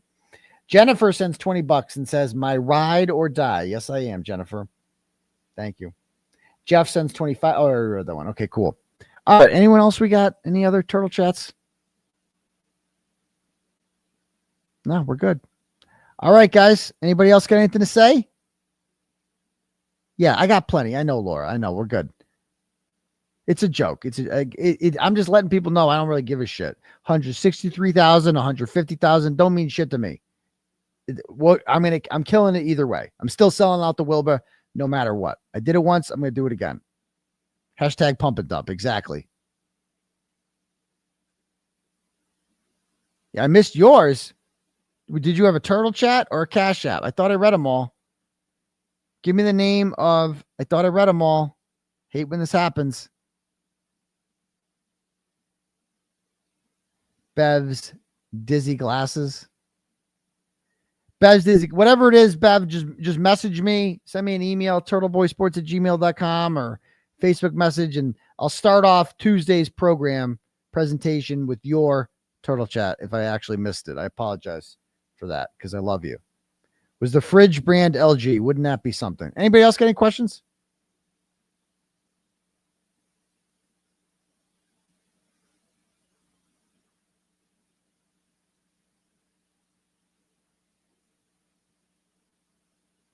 That's true. Just because other people play into the drama chat is not required to participate. That's true. All right, guys. I am go and get. Oh, thank you. So was that your turtle chat? Is that what you said? Because I appreciate that. Thank you very much, Bev's dizzy glasses. Anyway, I'm gonna get going, guys. And I will see you guys all on Tuesday night for the next episode of Turtle Boy Live. And tomorrow night, baby, Pats are beating the Bills. Upset special. It is the arrival of Drake May. It is his welcome to the fucking. If Drake May wins tomorrow and the Patriots win tomorrow, bro, that we go 3-2. We beat the Buffalo Bills, who are the best team in the NFL right now. Dude, he is a top 10 quarterback, easily close to top 5. And we're ready to fuck. We're a legitimate. We might not be. The Bills might still win the East, but boy, have we arrived.